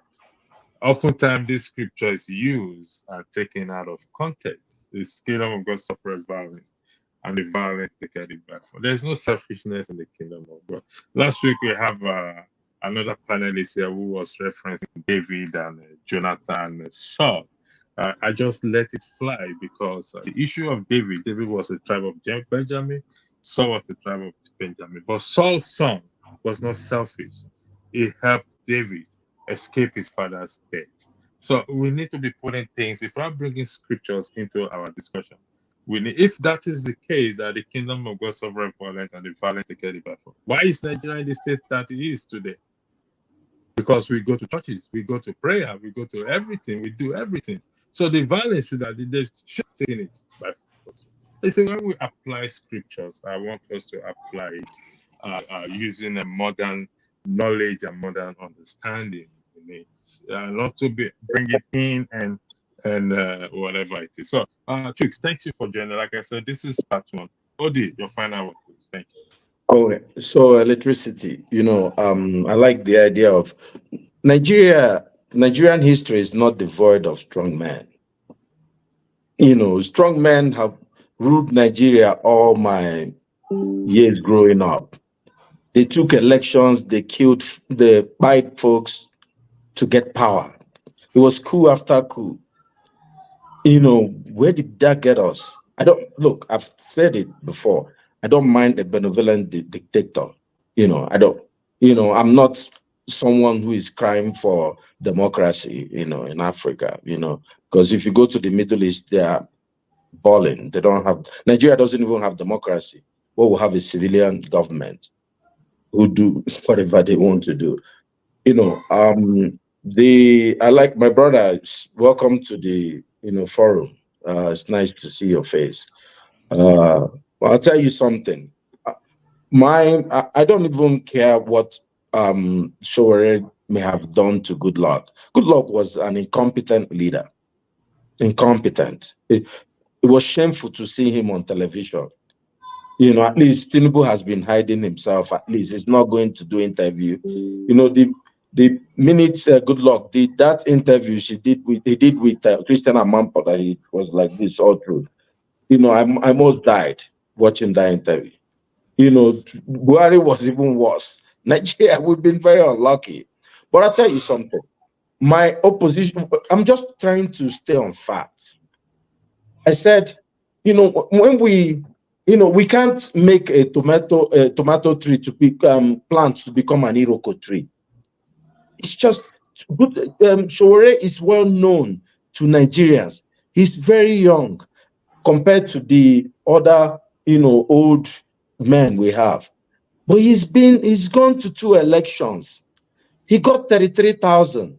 The next election, he got 14,000. 14 for a presidential election.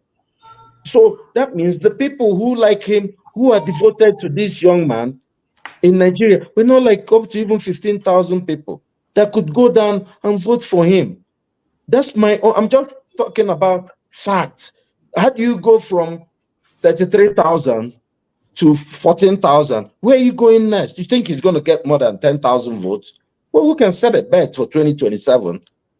People, I like the thought process of my brother, but I think he's talking about revolutionaries.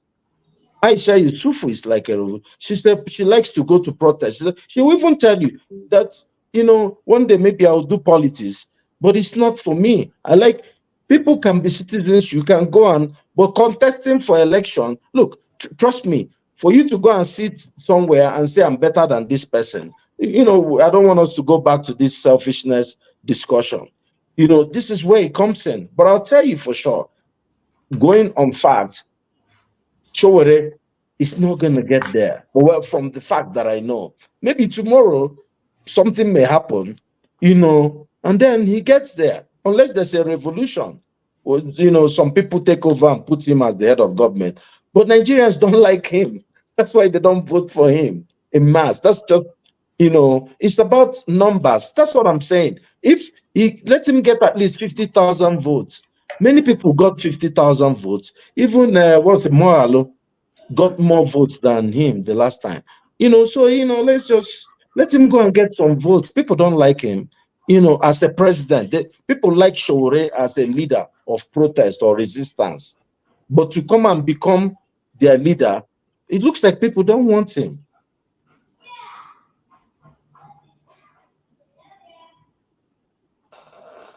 So what we're gonna do now is we're gonna do a free flow, okay? Like I said, but I don't want to dictate the free flow. But I would like to set a guidance here. Decorum, number 1, must apply. We must apply decorum. And 2, we should try our best to focus on unify, even though we can, like I said, it's a free flow. I will try not to interject in the moderation. So decorum, number 1. And 2, let's focus on where we talk more on how we unify ourselves and the system. So I'll start with OD. I'll go to AY. Okay, AY, you want to go first? I'm right here. Okay, Chuk. So Yeah, I'll start with Chuk. Hold on one second. Just Okay. Yeah, okay. PDP and APC. So I'll start with Chuks, then I'll go to AY, then OD, you're the last. So the floor is open. The floor is open. Yes. Thank you once again, the panelists. And before I go there, just permit me to ask Odi this simple question. At least it will help us to kind of like reflect on what we have said. Odi, do you believe that the president of Nigeria today, the current president of Nigeria today, won the 2023 presidential election based on the information out there and based on statistics you just presented? No, I don't think he won the election. Fantastic. If you don't think he won the election, what made you think that Sowore got 33,000 votes, and on the next election he got 14,000 votes? No, well, you're talking about 2023 election. Excuse me. If the same result that made today's the president, to you don't believe it. Definitely, the same process that brought Sowore from 33,000 to 14,000. So why do you have to believe that statistic that you quoted? Can I answer your question? Yeah, if you don't mind. Okay, very good. I think it's a fair question, because I think, for us to even succeed, we need to really recalibrate and clean up our electoral system. But, look, did Tinubu gets a lot of votes legitimately? Yes. Before you rig an election anywhere in the world, you have to get a substantial amount of vote to be able to rig an election. I don't think, okay, let me ask you, do you believe that Sowore got more votes than Atiku Abubakar in the last election? Asking me a question by answering my question. I answered your question. It's like transferring. We're having a discussion back to me. Yes, yeah. So what I'm saying is it's in good faith. It's in good faith. No, I don't want to trap you. I understand. What I'm saying is that we are in a deep shit. We are in a deep shit. So whomever that has the capacity, be it little, be it mega, whatever, in any capacity you think you can deploy to influence a positive change out there, do it. I'm not saying that Sowore won. No. Even facts out there shows that Sowore wasn't even near to winning. But what I'm saying is that we are really in a deep shit. And if care is not taken, this is a free fall. There's no going back. No, not if cash. No, we're in a free fall. It's no good. The system has been. Sorry, gentlemen. I made an error. It's a free flow discussion. You guys can interject. I apologize. Hey, while you were quiet, I understand I became I don't want you to come and remove me. Okay, but just making the quorum. My apologies for that. So it's a free flow discussion. Okay, cool. Thank you. Yeah. So what I was saying before Pastor interjected is that we are already in a very big problem.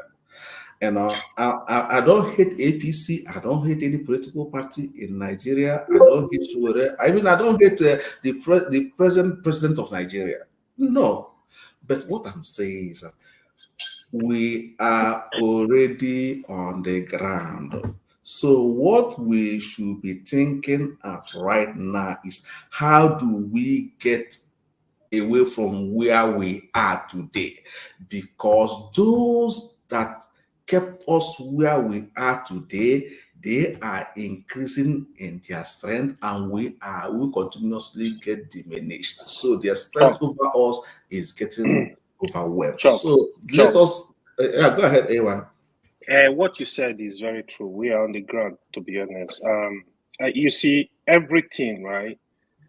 I feel Peter Obi is also a good guy, Peter Obi, there is no way you not like him. But that does not mean, the way you say Nigeria don't like Sowore as president, I don't think that's a fact.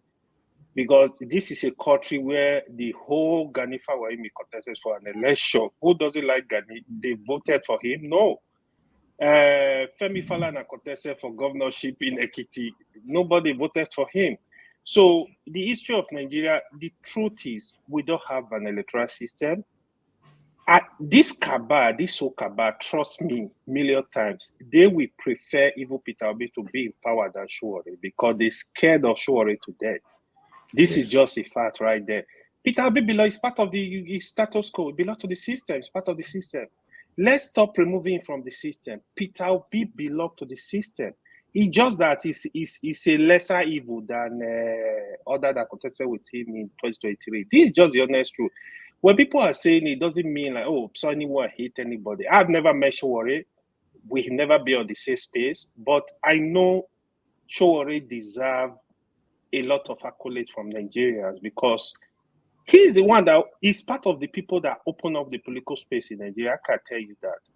Sowore exposed a lot of evil that we're going on in Nigeria, the corruption, in fact, there was an interview a politician was asking Sowore, where are you getting all this information? Like the kind of information that guy was exposing, no Nigeria TV station could have been able to do that.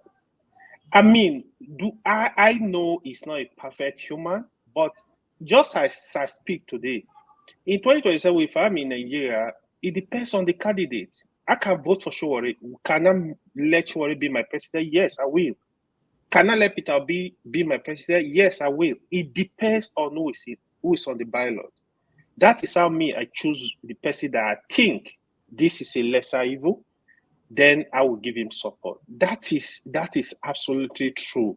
But the system we currently have now cannot produce any credible candidate. We know this and no peace. Forget it. They're going back to 2027, forget it.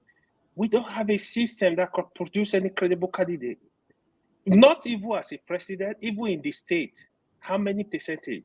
Even as for even councillor. This is what we Nigeria need to fight. If we don't, we are in deep shit.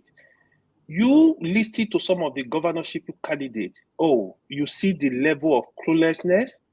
You like, what the heck? Who is going to do the job for you?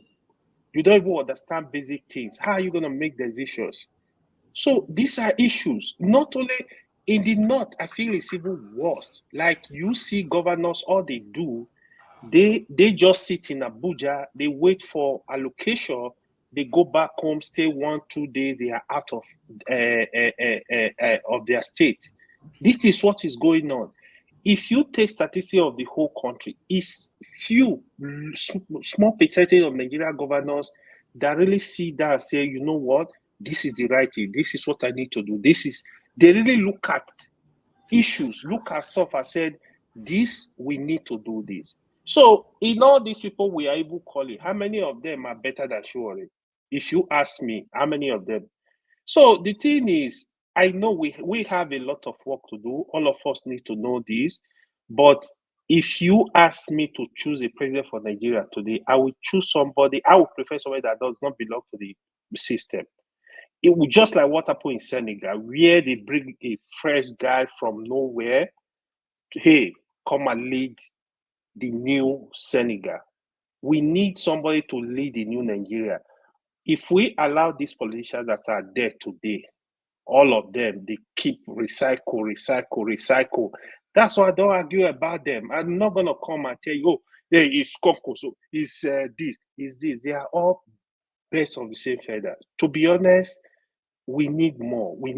Do you know what the caliber of people Nigeria have that can lead the country? It's because the system is not working. If the system is working, you will see credible people coming up to say, okay, they know they got the system. They can tell the people what to do. Thank you. Yeah, AY, I would like to ask you a question if you don't mind. Pastor, sorry for no, 1 second. Mr. Murray, backstage, if you want to come on the platform, please could you turn on your camera? Thank you. The floor is back to you, gentlemen. Thank you. Yeah, AY, you keep on saying that if if we are allowed to choose, you will choose a lesser evil. If we are allowed to choose, I think we are living in you are presenting it as if we are living in the world of yesterday. We're talking about today. Will you be allowed to choose? When will you ever be allowed to choose? You will not be allowed to choose, because, as I said, it's like a tangential graph. As Wike even used to sing it in his show, and as they pain them, they sweet us. So they are making the pain so much on you that will be allowed to choose. Definitely, you will not be allowed to choose. Since you will not be allowed to choose, must you continue waiting till when? Until when? So now, what do you have in your hand that you can use to influence a change, no matter how small it is?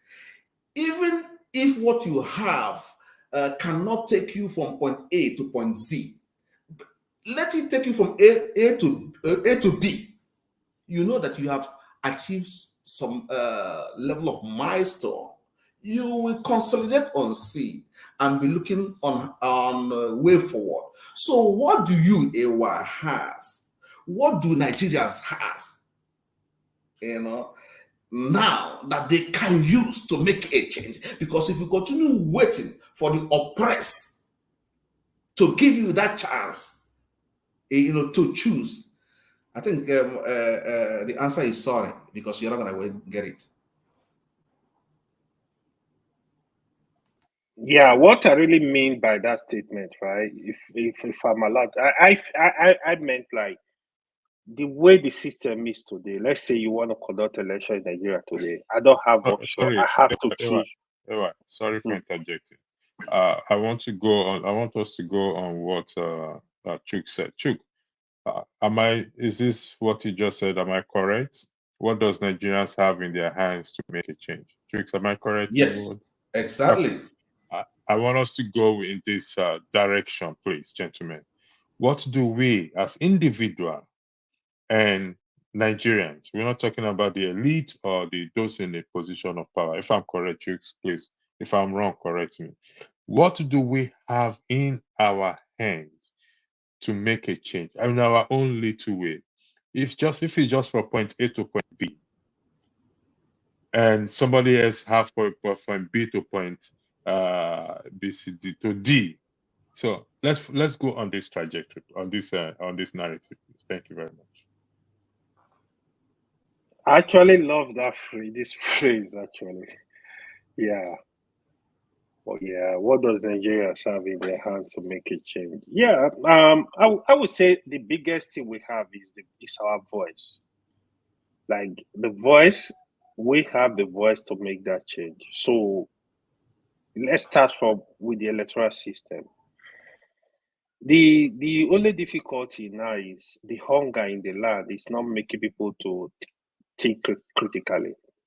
For example, let's say the Edo election is coming this month. What you will see is on that day of election, a politician is going to be giving people money, go and vote my party, especially APC or PDP. They give you 5,000, vote for my party. Show me you voted for my party, I'll give you the money. Why? Because of the hunger. Because hunger is a weapon, actually. It's a weapon to really torment the people. That's exactly what the Nigerian politicians are doing. But the people that are enlightened, that know what the time is, they need to keep speaking to the people. They need to put pressure on the government to do the right thing in form of peaceful demonstration. If this is one thing that is we gotta keep doing, because even the people in power today, the Asiwaju and co, even during the military, they were able to fight against the military. You see, but today is the same man that is arresting people for a peaceful protest. Charging them for treasonable offense.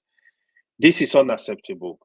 The voice That is why we as people all over the country, we need to come together, the common man.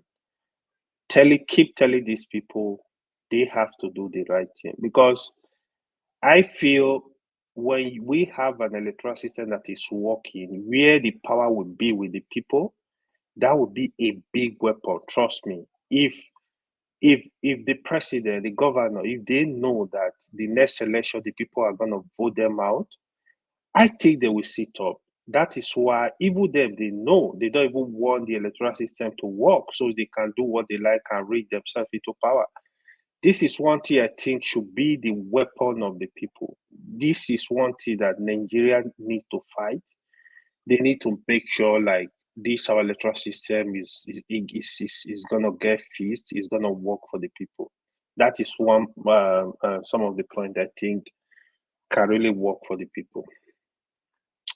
Yeah.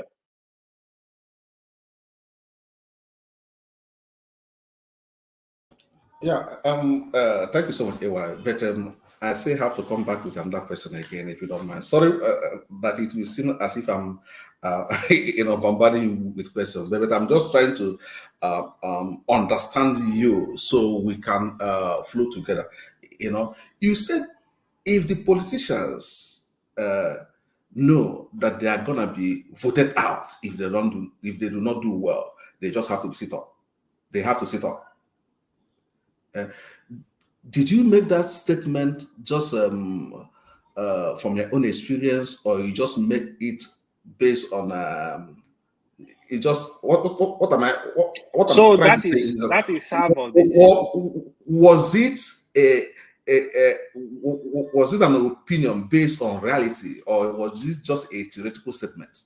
It's based on reality. When you give power to the people, the real power to the people, the power is with the people.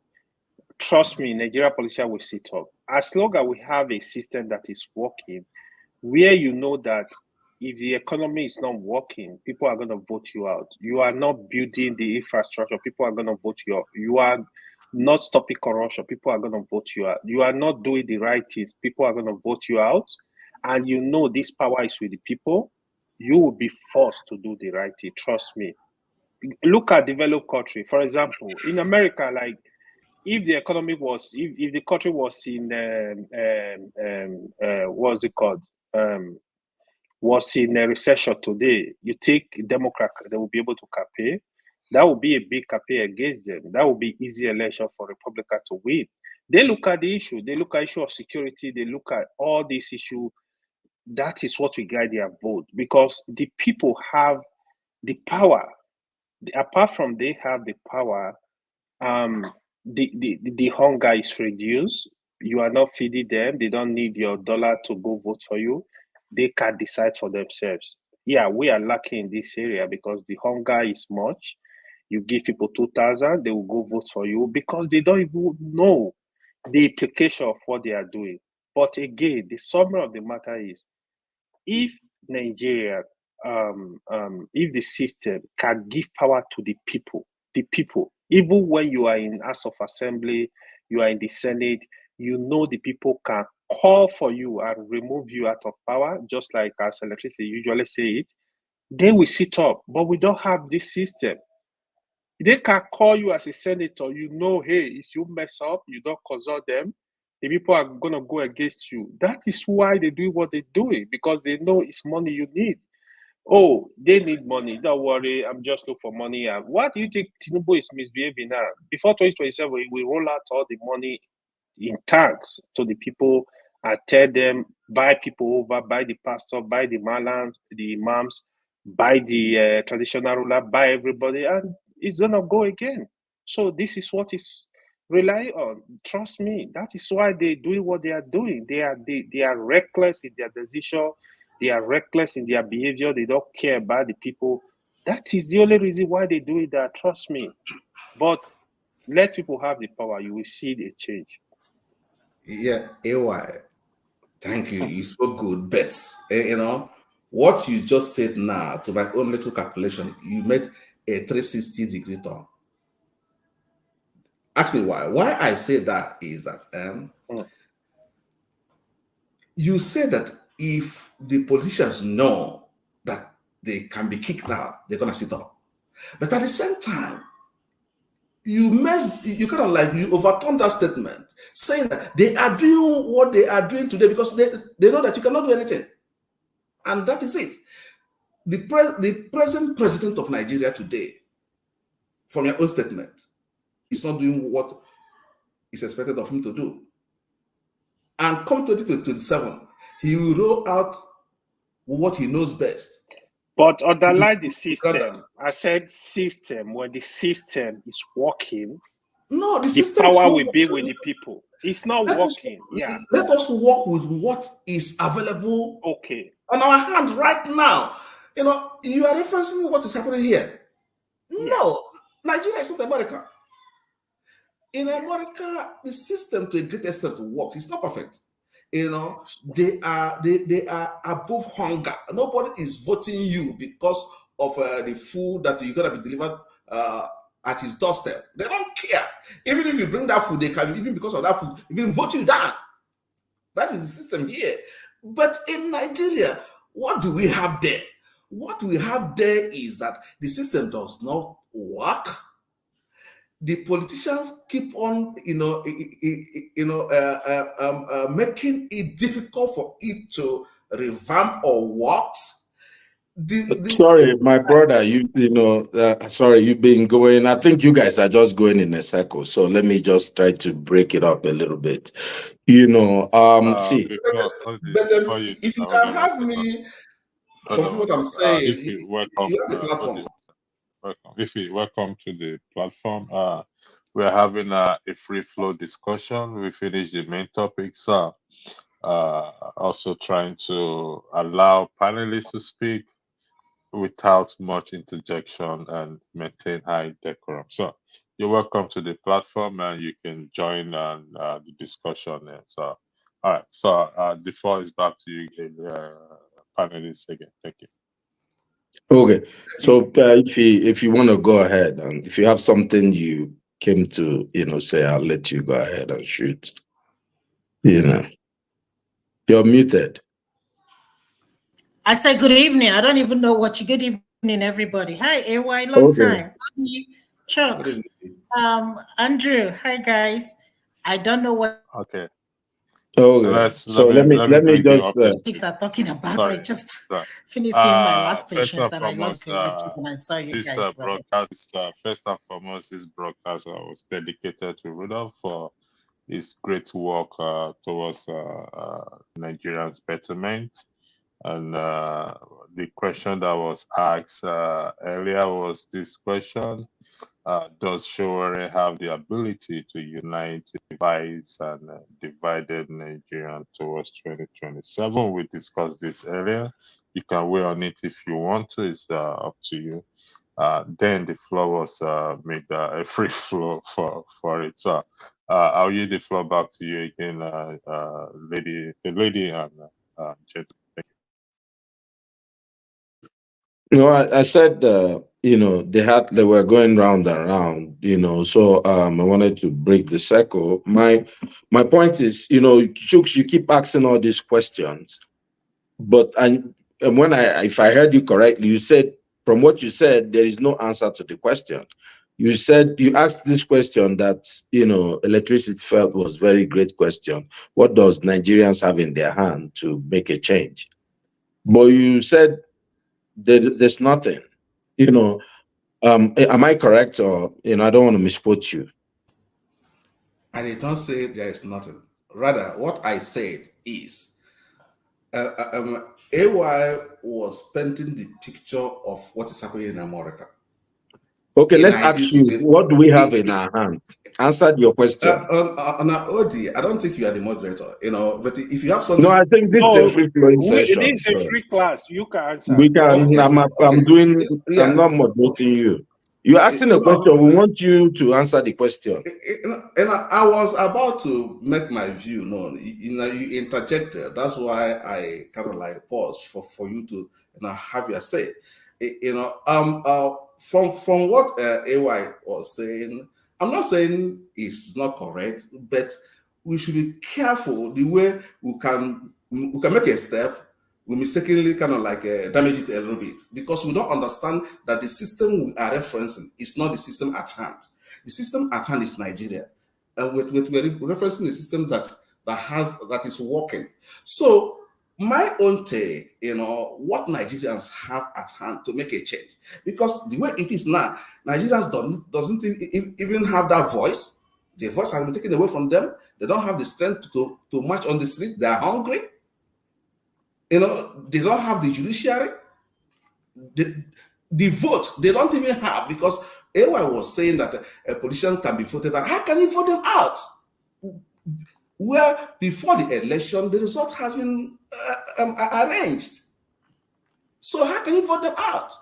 So to me, Nigerians has nothing but civil disobedience. Say no, sit at home, reject the election. Where they can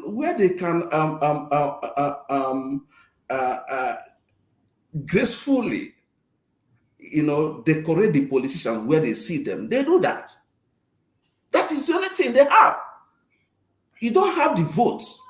You don't even have, this is the result. Have it. If you don't want to go to court, you don't even have the courts. You're hungry.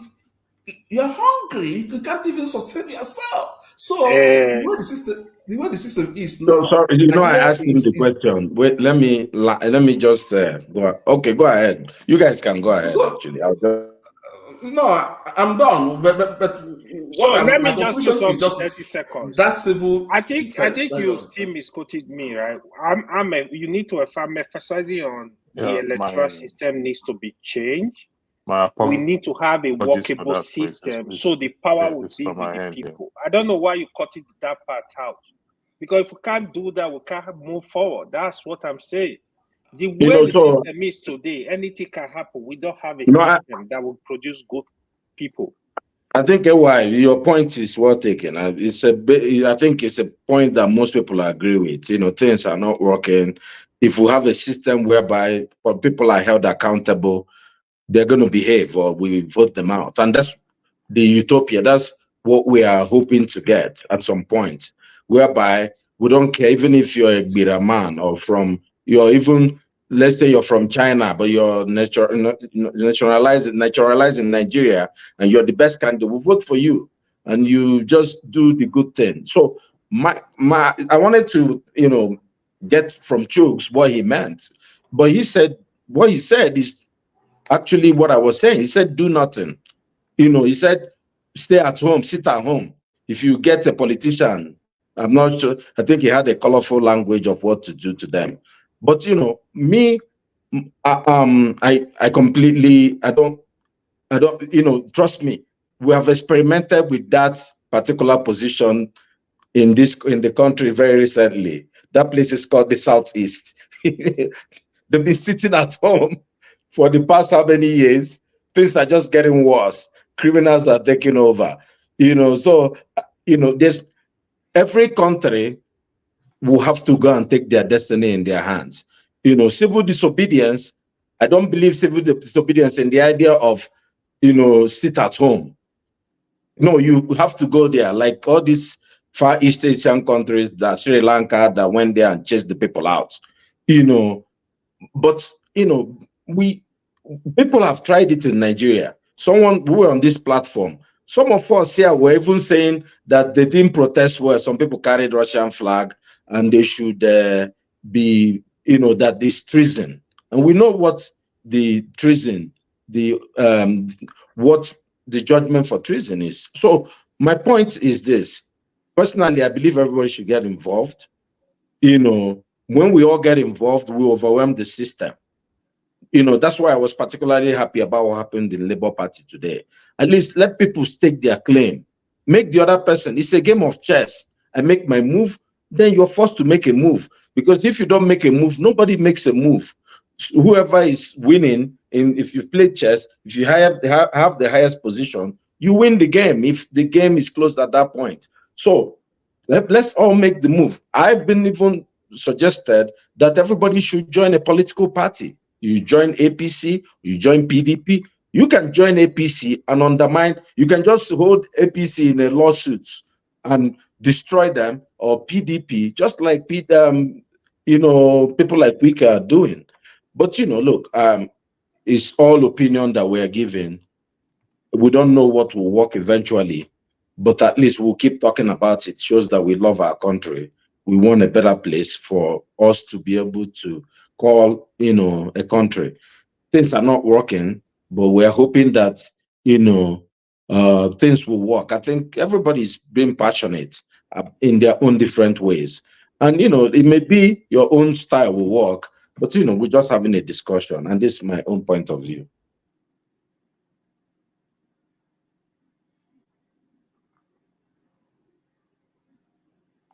All right. I'm going to take this. Can you hear me? Hello? Yeah, go ahead. Yeah, can you hear? Yeah, we can hear you. So, do you have anything to say?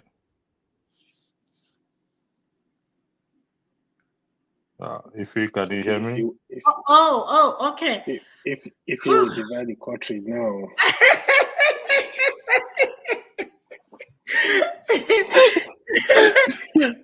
If you know the West Side, oh boy, I'm tired of talking about Nigeria. Honestly speaking, I'm just tired. But honestly, I think the problem we are having in that country is that, number one, we are not united as a country. Somebody says something, if we are united as a country, we can shut Nigeria down. But we are not. You know, when this person will tell you, Omo Igbo, Omo Yoruba, Omo Hausa, and all that stuff. So we are not. So we can do that. Look at Sri Lanka. Look at what they did, like somebody said here. You know, if you want to drive these people out of power today, you see all these things that they put a military tank during this protest, that will not even face anybody. How many people will you shoot? How many people will you buy? But we are not united anyway. And that was another reason why this thing was not successful. When they were busy sharing 5,000 and 10,000 naira to people, and they will tell you their life is good. We have seen it. Somebody just mentioned, I think I was listening, and said things got worse after the protest, and that's true. How can a country with crude oil that cannot even is from here, from one city to another?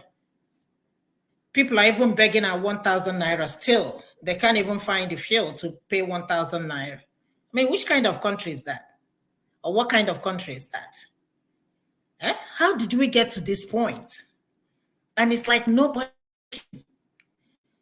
What you posted and something about Sowore. Sowore cannot unite Nigeria. Sorry, he cannot.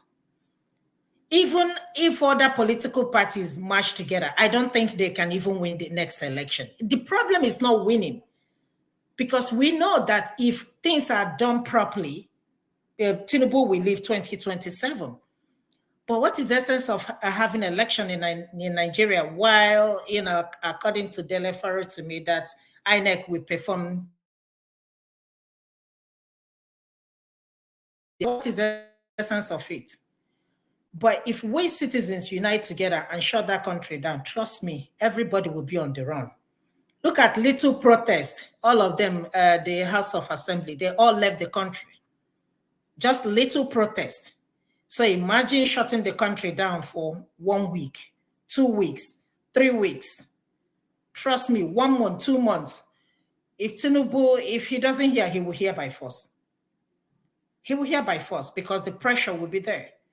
But, you know, it seems like some people are buying bread 500 naira and some people are buying 2,000 naira. So that's why it seems as if the only people talking are the people buying 500 naira. So let all of us suffer it. We haven't learned. You know, like I said, so we will learn. Invariably, what we are saying is that we have something in our hands that we can use to make a change. What kind of change? Tinubu wasn't the president and rigged the election, and now he's in power. You think you're gonna take this power away from him? Huh? He has placed everything, and we are seeing it. The time we're supposed to have this thing done, we did not do it. The protest. First of all, when he was appointing all this, the Lagos. Is it too late? Well, what I'm saying is that we are not serious because these things did not happen overnight. We come here every day and talk about all these changes and nothing was done. We are not doing anything. When he was appointing all his family members, his son-in-law, all of them, nobody said anything. Why all of a sudden now we are trying to go and protest? As long as somebody mentioned on Arise TV, if we don't do something about our judiciary, nothing is going to happen. You see this INEC? You see this judiciary? If we don't do anything, reform, some sort of reform, nothing is going to happen. Tinubu, if the Obi and his crew, if they like, they can merge with everybody in Nigeria. It will be Nigeria against Tinubu, and Tinubu will still win the election. Unless we all unite together. But as long as I'm buying bread 500 naira and somebody else is buying it 2,000 naira, we are not in this together. So meaning that somebody like Wike will threaten in a country where things work, somebody will tell you that he's going to set a state or put a confusion in a state of this thing, in a confusion, in a state of confusion. And nobody said anything. Wike will open his mouth and be talking like somebody from OP worker, and nobody's challenging him. Nobody's saying anything. And you're talking about the election. Nigeria is anybody. Come and say whatever you want to say, and you should get away with it. No, I mean, what changes in Nigeria? It will not change. It will not. Today I saw the list that came out. I think they said list of people. Nigeria was, I think we were ranked 3rd debtors in the whole world, people that borrowed. Nigeria the 3rd. And look at our country. And look at how much we have borrowed so far. And nobody's saying anything. These people, they come here, buy houses, pay cash. And nobody's saying anything. Money speaks in the country. You give somebody 5,000 naira, you will shut the person down. We need to have revolution of mind. That is even number 1. Revolution of mind is very important. In a situation where, like I always tell people, I don't know the amount of money you can ever give me to buy me. Maybe because I've lived in this country enough and, I am exposed and know that, things are done right. But for somebody living in Nigeria who has never seen, I just finished talking to my girlfriend in Nigeria and she said to me, Ify, question. I said, what? Do they ever take light? I said, yes, something might happen, thunder, lightning, but not just take light. She said, I said, yeah, we're not talking about electricity here. We're not talking about, no. I said, no. So imagine a country 60-something years, we're still talking about electricity. Somebody's campaigning, telling us they will give us electricity, telling us they will give us water, telling us they will give us, they're not even talking about healthcare. Telling us they're going to build roads. Are you serious? After 60-something years, we can't even boast of anything that we can be so proud of as a Nigeria. The only one resources, natural resources that we have, which is mainly just more or less our major exporter, crude oil, we still don't have fuel in Nigeria. I have all remembered one time since I've been in this country, I think I've only queued one time. I think it was during a Bush administration, 30 minutes, I queued on the line, just one time. So I think our leaders just deliberately just don't want the system to work for us. NNPC, they are owing $6 billion in debt. How? And President Tinubu is in charge of the crude oil, right? Petroleum minister, right? Just like Tinubu, just like Buhari. Under your watch, $6 billion in debt. And now Dangote's refinery is working, and they were asking him about price. And he said he's waiting for NNPC. And I'm like, wait a minute. Did or fuel in Nigeria? It's just like me buying something from here, and I will ship it to somewhere in another country. and then I have to take permission and tell you, AY, I'm waiting for AY to tell me how much I'm going to. Seriously, is this a communist country? Is that where we are now? I don't even know the system of government that we are practicing at this point. If you thanks very much. Confused system. Whether it's military or whether it's federal system of government, I don't know. Which one are we practicing? I don't know where we are at this point. Okay. We are practicing everything, or parliamentary system. Which one? I'm not sure. Because this is not a democratic country. It's not a democratic system of government. I'm not sure if you are hearing me. Are you hearing me? Am I coming in late? Are you hearing me? Hello? Can you hear me? Yeah. Okay. I thought maybe something was going on with my net. Yeah, something's going on with my network. Chooks wants to leave. Ask for 2 seconds before I go to Amori. Mr. Chok, you say you want 2 seconds. That you want to leave. Yes. Pastor, thanks so much. Somebody's okay. Yes. I'm about to leave, so I just want to use the opportunity to thank the panelists, to thank the folks, for the opportunity like this. And at the same time, let me kind of like clear a little bit what I said, to avoid hanging unnecessary load. When I mean sit at home, I didn't mean the way folks do sit at home in the southeast of Nigeria.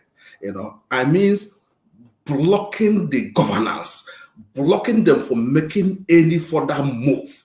Let me take an example.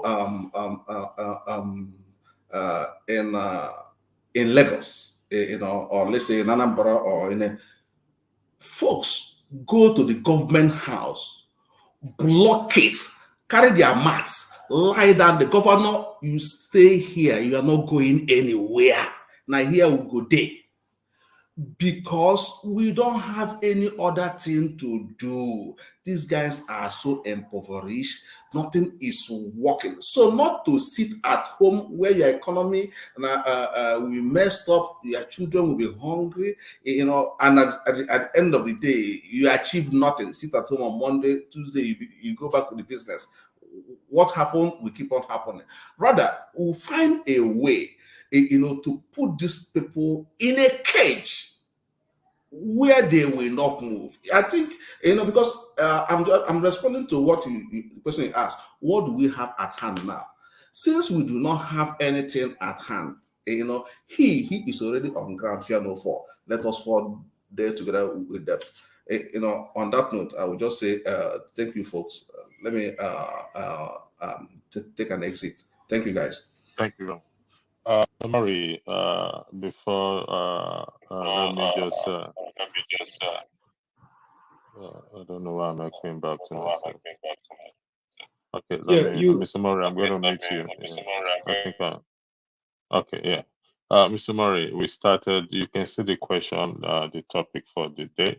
You are a hard fan of Sowore, so the question before us is,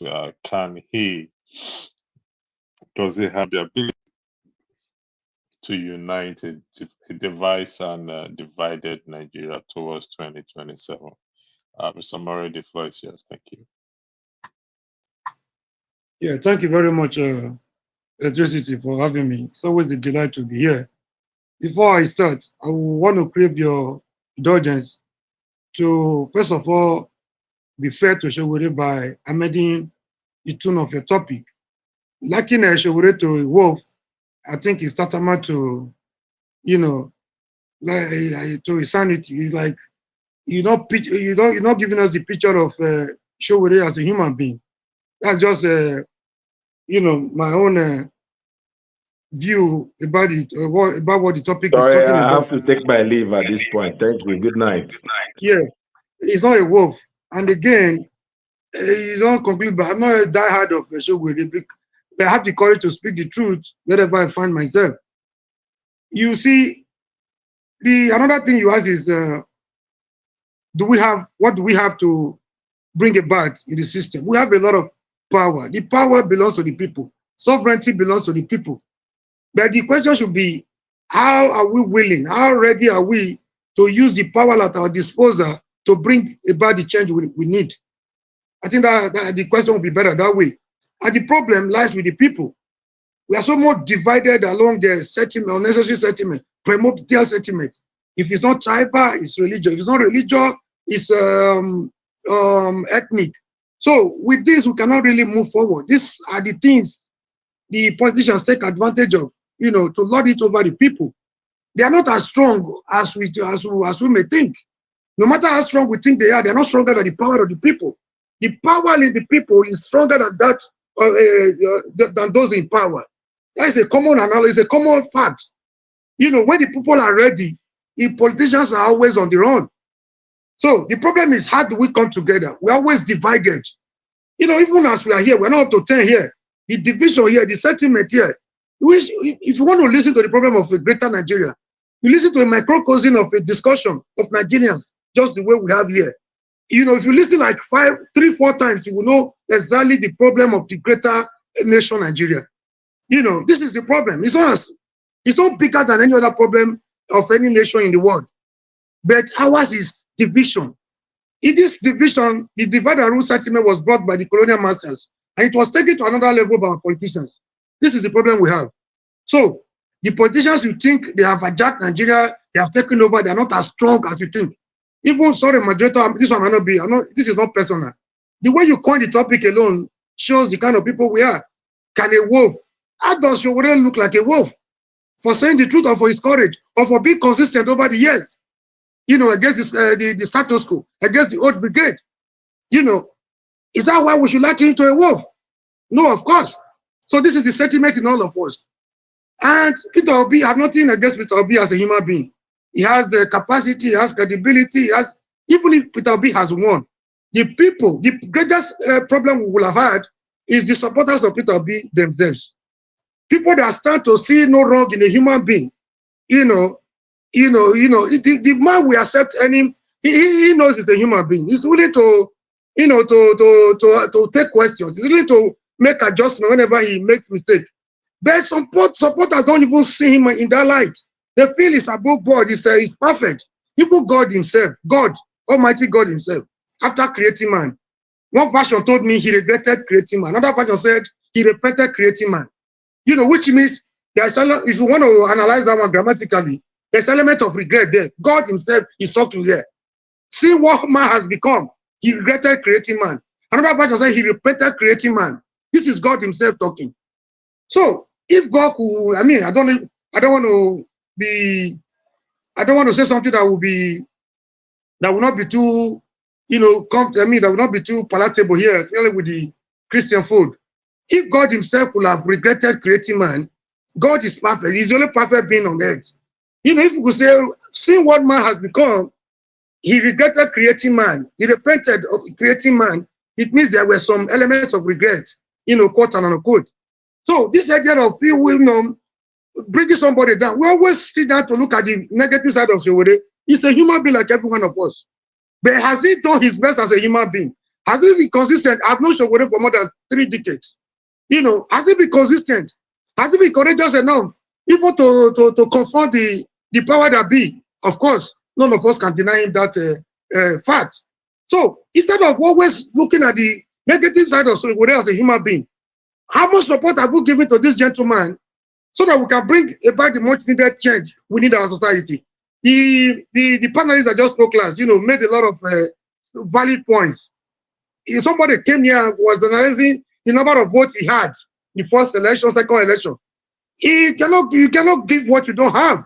He cannot get more than what we gave to him, even when it was really the true sense of it. They say it was ascribed, it was allocated to him. But if Nigeria had actually come out a mass to support Sowore, I think we'll have gotten more than what he has. Sowore, the only limiting factor Sowore has is the support of fellow Nigerians. So, and another person raised another pertinent question. Do we continue like this that grace may abound? Do we continue like this towards 2027 that things may change? It will be delusional. It will be illusional for anybody to think this is a miracle that was not on seat, that believe power is not given all account. Nobody gives you political power. You have to fight for it. You grab it and run with it. Now that he's sitting on the throne, if anybody here is thinking about preparing for 2027 with this moribund and corrupt institution, and expecting any change, I think the person will be, insane. The person needs some psychological and mental examination to think that way. Preparing like this for 2027, when you the same when the status quo is, I think with this kind of system, with this kind of corrupt institution, we go nowhere. No matter the amount of vote, no matter even if like bring Jesus Christ from heaven to come and contest election, he will not be able to destroy the Milocon. Not because he deserves it, but because of the environment we find ourselves at the moment. Thank you very much. I don't want to take too much time. If I have opportunity, I have a lot of things to say. We are guilty of the same we are guilty of the problem we face in Nigeria. All of us, not just the leaders. We give them an every environment to feel too strong. Thank you. Okay, thank you, man. Thank you, sir. If it appears you wanted to say something, yeah, go ahead. The floor is yours. You have to unmute.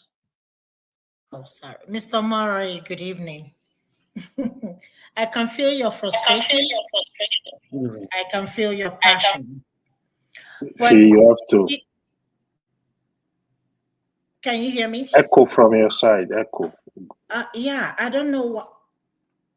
No, it's better. It's better now. Mr. Murray has muted. Go ahead. Okay, so I've heard you so many times, kind of have a character assassination when it comes to P2B. Everybody's entitled to support who they want to support. I don't have no problem with that. I don't know P2B. I've never met P2B. I did not vote for P2B. I did not even vote. But this issue that, we think that P2B is God. Nobody has ever said that P2B is perfect.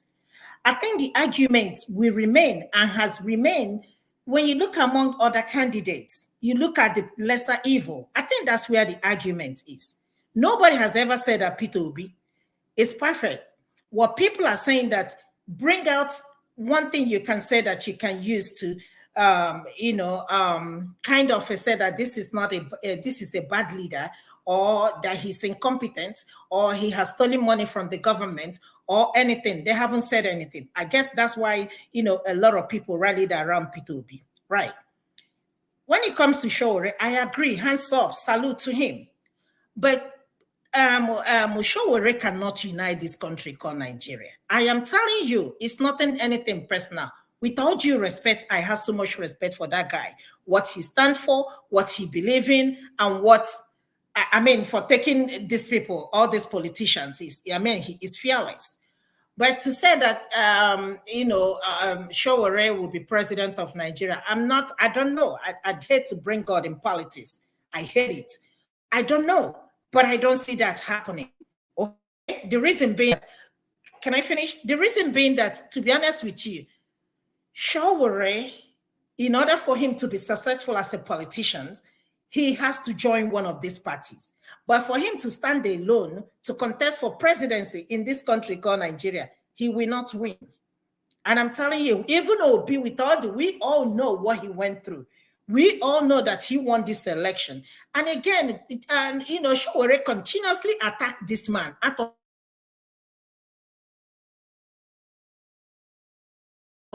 Obi Erifai, merging together for 2027. And before you came in, I said, if they want, they can merge with everybody and Tinubu stands alone. Tinubu will still win 2027. The only thing I said that will work in Nigeria, if all of us unite as a country and shut the country down, that is the only way. But, saying that Sowore is this, P2B is this person is this person is that. I haven't seen any competent person that have, governed Nigeria or rule Nigeria or lead Nigeria. But I will stand here and I will tell you, it will not be Sowore. Okay, I know you have so much love for him, which is okay. I have so much respect for him. In fact, I want him to win if he can win. But unfortunately, he cannot win. We know how our country is. It's not even in the country of this 200 million. I have always been a campaign. Immediately I got here, AY says something, if you will say divide Nigeria. That is where I have always stand. Divide this country, let everybody go their own way. Because this thing we are trying to bring together is not working. Patching us together, I feel that we are being forced to stay together as a country. And it's not going to work, no matter whoever becomes the president. When people come here and focus on the Northerners, the Northerners only people in this country. Why should we always focus on the Northerners? I have a problem with that. If we say that we are all Nigeria, we all of us, we all be worried together as a country. But people focusing on the Northerners, you have to respect the Northerners. If Northerners want to be respected, they can form their own country and stay by themselves. The Southerners can stay, the Easterners can stay. They can divide the country, let everybody go. But as long as we are together in this country called Nigeria, like Mayegu will always say, we can never be successful. Anybody expecting anything good out of that country is just a waste of time. Let us understand it and understand peace. Even if you hand Sowore this country and say, Sowore, go, be our president, he will still not achieve anything. I'm telling you. The only thing you can say, maybe Obi or maybe Sowore, is that they might kind of, have a cut down on the cost of governance. I think that's what they can do. But telling me that they're going to unite this country, I haven't seen anybody that will unite this country. The only way this country can be united is by dividing it. Everybody go your separate way. Can I quickly respond to that, sir? Before you respond, can you mute, please, Mr. Murray? Respectfully, maybe you should check the definition of what is a lone wolf, or I always use as a lone wolf. You said it's describing Sowore an animal. No, that is not what that statement stands for. So I'm not describing him as animal, and neither has this platform described him as animal. Just for the purpose of the audience, a lone wolf is described as a very independent or solitary person. It's also used it has its own negative definition as a terrorist or other criminals who act alone rather than as part of a larger group. So it's about individuality, not the way you perceive or you understand it. I just want to put that out to you. Thanks for correcting. Say the topic is not what it is, but I won't weigh in on that. So the floor is yours. Thank you. Yeah, thank you for the clarification. But I still think it's not fair enough. A lone wolf, I might not be an expert in English language, but I understand to a reasonable extent when I see, in terms of grammatical expression, I'm not that dull. So that being said, if you can modify it, good. If you cannot modify it, I can't force you to do otherwise. It's not a lone wolf. He's alone because he lacks the support Nigerians, he needs from Nigerians. But to correct the last panelist, Madam Ifi, good evening. It's nice to see you. Well, I have nothing whatsoever against the person of Peter Obi. If you watch my utterance is the last dispensation. When I saw the trend, I was not behind the Omoyele Sowore. Wherever you want, you can replay the videos, whatever.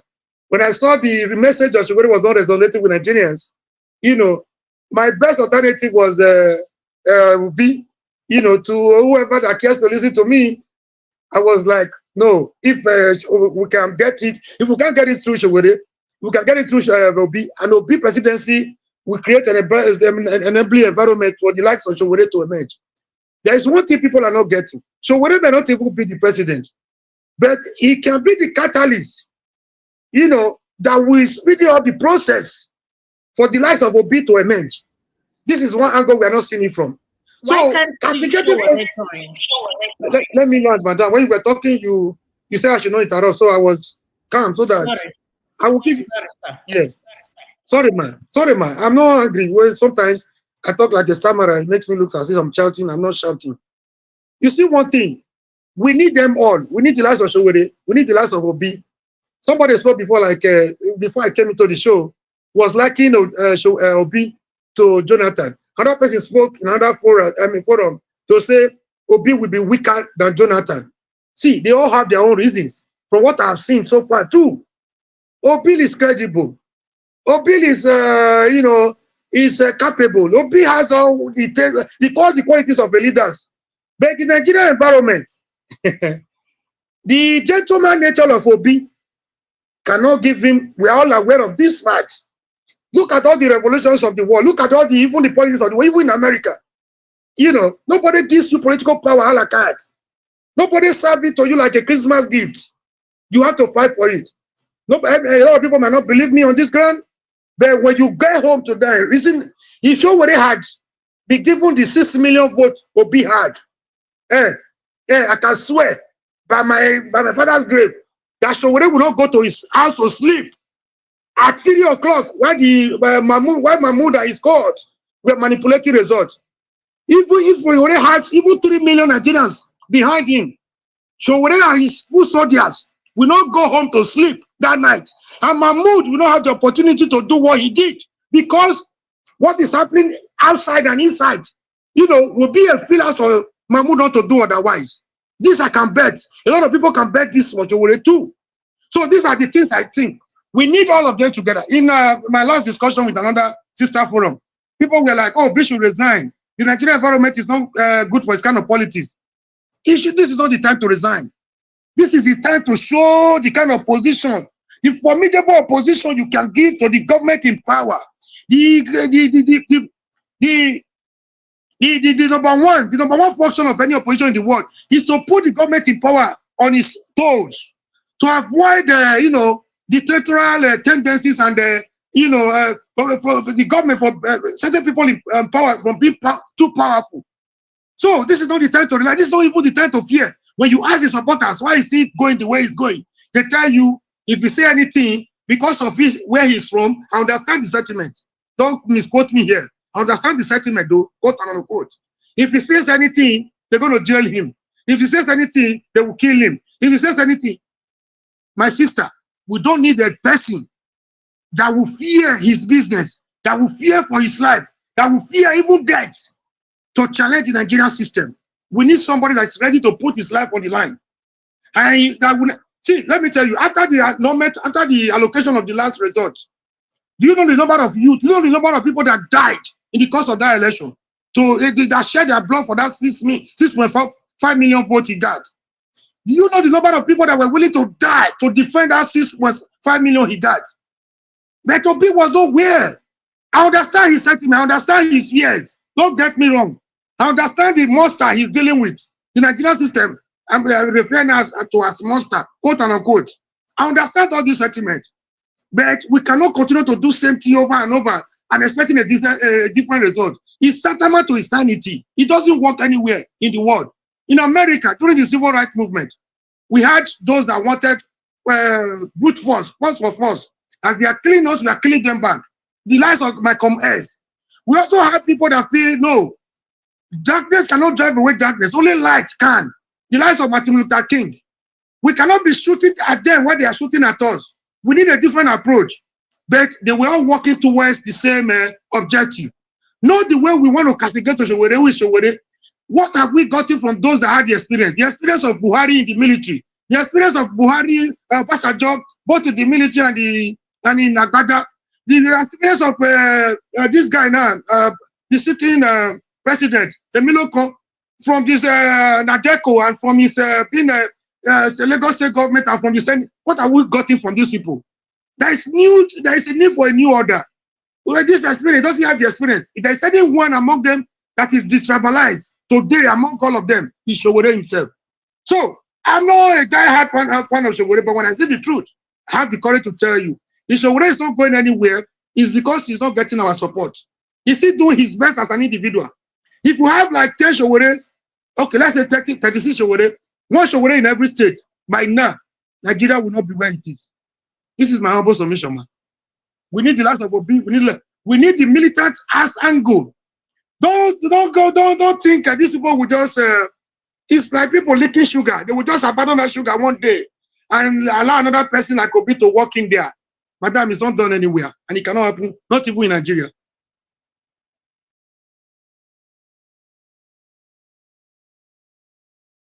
Ify, do you want to respond? So this is, I think we are just running around back and forth.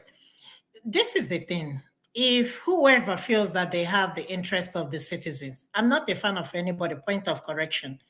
And like I said, let me make it clear. I don't know Peter Obi. I've never seen Peter Obi. I did not even vote. So my vote doesn't make any, it doesn't make any, we are just here rubbing minds.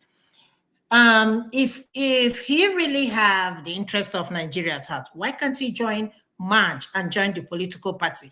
One person must be the president. You mustn't be a president in order for you to fix, support in fixing Nigeria. Everybody has we all have a part to play. But if you're telling me that he's gonna be Sowore is gonna be by himself, and think that he's gonna be a president of Nigeria, honestly, I don't see. Again, with all due respect, I don't have anything against him. I don't see that happening. Can I answer that question? The last question you asked, can I just quickly respond to that? Go ahead, the floor is yours. If the floor is yours. Have you finished talking? No, he can go ahead. Okay, Mr. Murray, go ahead. Yeah, I understand your, I tried my possible best as a human being, my only two way. I really wish the likes of Sowore, all the progressive-minded people can come together against our common enemy. That would have been nice. But just the way you are thinking, like, I'm not Sowore, I don't live in his mind. He will not do his things the way I would do my things. There's a saying that on matters of principles, some people are solid as Olomoro. They just believe that any concession on matters of principles is tantamount to abandonment of the whole principles. They are so hard that you cannot bend them. I think Sowore belongs to that group. The last of Sowore will always tell you, why would they want to work with Udobi? I'll give you a vivid example. So no matter how bad the people want to paint Sowore, do you know the approach he's taking is even better than some people? Do you also think that it would have been better for a person like Obi to form his own party than trying to go the easy way of joining Labour Party? If he had formed his own party with like-minded people, I know they cannot win alone, but they will have control of what they want, or where they started from, or where they hope to be. They would have been in charge, so to speak, instead of joining the lives of criminals like Abure. Look at what it has taken us to. Now, all the effort of Nigerians, though Obi did not win, I did not see it as a complete failure. The effort was not wasted at the beginning, because certain persons climb under the backs of Obi to get to the National Assembly. Madam, have you sat down one day to ask yourself, what meaningful opposition, what meaningful changes, what meaningful contributions, what meaningful, payback are we getting from those people that climb at the back of Obi to get to the National Assembly? They are sharing the same money with PDP and APC folks in the House. They are sharing the same SUV with just like PDP and APC that were supposed to come and oppose and change. This is my concern here. No, Obi tried his best. No human being. They thought what they said, or somebody said, it was a case of 2-3 people chatting in a room. I knew it was more than that. I knew it was real. I knew the support was organic. But what have we been able to get from that support, from the blood that we have shed in Lagos, in Rivers and Co? It's almost like in vain. Because Obi wasn't in charge of the party, he didn't even know those that, were contesting on that party. He could not scrutinize them and all that. But the institution were that we always relegate to the background. Had the foresight to say, he analyzed all the parties. If he wanted to join the APC, he would have been given the opportunity to join. He had the same opportunity to join PDP. He had the same opportunity to join Labour. Labour was almost like all-purpose vehicle for anybody that want to join. Since the likes of Mimiko and Co, they will use it and dump. So Labour Party was there for Sowore, but he had the foresight to say, no, why would I go and stay myself with these people that will not listen to me? They lack ideology. They lack everything. He went ahead to build his own party. One day he had a meeting with his some party supporters. As soon as he was coming back to America, he was still in the airport. They sponsored people to hijack his own party. He went back to Nigeria through courts and through the process, through various processes to fight for his party and got his party back. That is the person you wanted to. You wanted him to abandon his own house and drop it out being in Labour that has been in crisis. It doesn't work that way. These are the things. The supporters of Sowore and Co will tell you, why can't Obi support Sowore? So we will be at the same position. So Sowore does not see himself the way you see him. And Obi does not see a lot of Obi supporters do not see Sowore the way his supporters see him. This is the one. This is the problem in politics. Summary. Yeah. The question is, someone in the comment section asks the same question I asked. Can Sowore unite our diversity and discord? Does he have that ability to be unite? honest with you, I don't think there is anybody in Nigeria that can unite that country. Thank you very much, madam. I don't think there is anybody in that country that can unite Nigeria. And that's why I keep saying, if we cannot be united, let us be divided. I have always said that. We are too divided to be united together. We are so much divided. Okay. If you want a second. You said something read my mind. One, if there is one thing I fought, Peter Obi for, is still being in Labour Party. I know he joined Labour Party.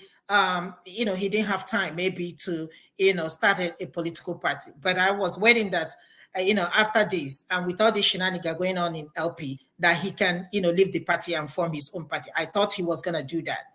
Again, you mentioned about the people that, that were voted, the LP people. They are all the same thing. And that is the problem with Nigerian politics. We don't have judiciary. We don't have any competent or any reliable or anybody trustworthy, that can lead us in that country. Imagine winning in a different party.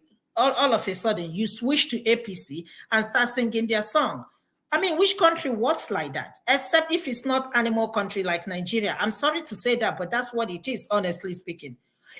So I agree with you on that. And I've been saying that, but just because you don't come here all the time. I've always been a fan of nobody can unite Nigeria, whether we like it or not, whether there can be 20 people that can march together. The only reason why we are talking about merger is that we are not ready to go our separate ways. If we are ready to go our separate ways, then we will have a conversation. But as long as we stay together as this country called Nigeria, and you are not safe, and you are sleeping with one eye open, there is no way. I don't think anybody. Somebody said Tunde Idiabo, with the corruption in Nigeria now, cannot even unite this country. Everybody from the head up onto the toe is corrupt. No exception. So everybody stealing wherever they can. Anything they can lay their hands on, they will steal in the same country. No, there is no accountability. Look at the CJN that was sworn in. In a country where things work, he has to go through the screening process. She did not do that. Our president just ran back just to swear her in. Which country does that? It just doesn't make no sense. Let me say this, Mr. Murray, in your argument, you reference the system as a monster system. Would that be correct? Very, very correct. Multifarious and hydra-headed monster. Okay, that means the people running the country. Exactly, those in charge. Why did you use that phrase, please? Okay, they are worse than monsters because no human being. Mr. Murray. You see, what I'm trying to point out is you corrected me, or you said I shouldn't address Sowore as a lone wolf. But you're addressing other human beings as monsters.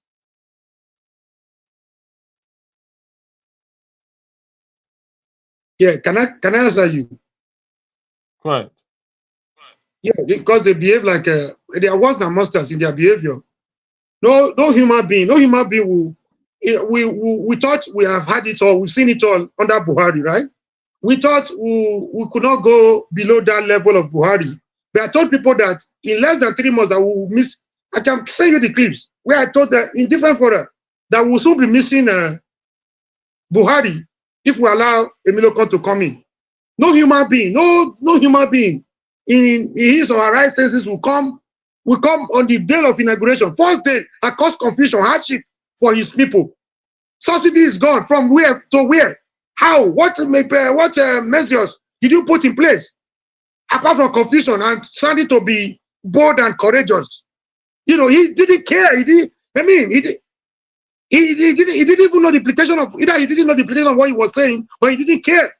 So, such a human being, now that you have seen the confusion, the hardship you have caused, the blood, the sorrow you have brought to your people, you're not even remorseful. You're not looking. You're not. I mean, it's normal for a human being to make mistake, but when you make one, have the courage. The courageous enough to say, "Oh, this is a mistake."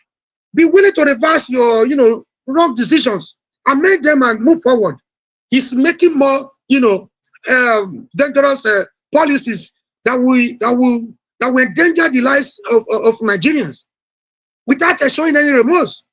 So this is why I see them as monsters. They don't care about the citizenry. They don't care about the people. Now they're already talking about 2027. When the money that they have stolen, they have not been able to manage it. Only a monster, only something more than a monster can behave that way. I have no apologies, sir.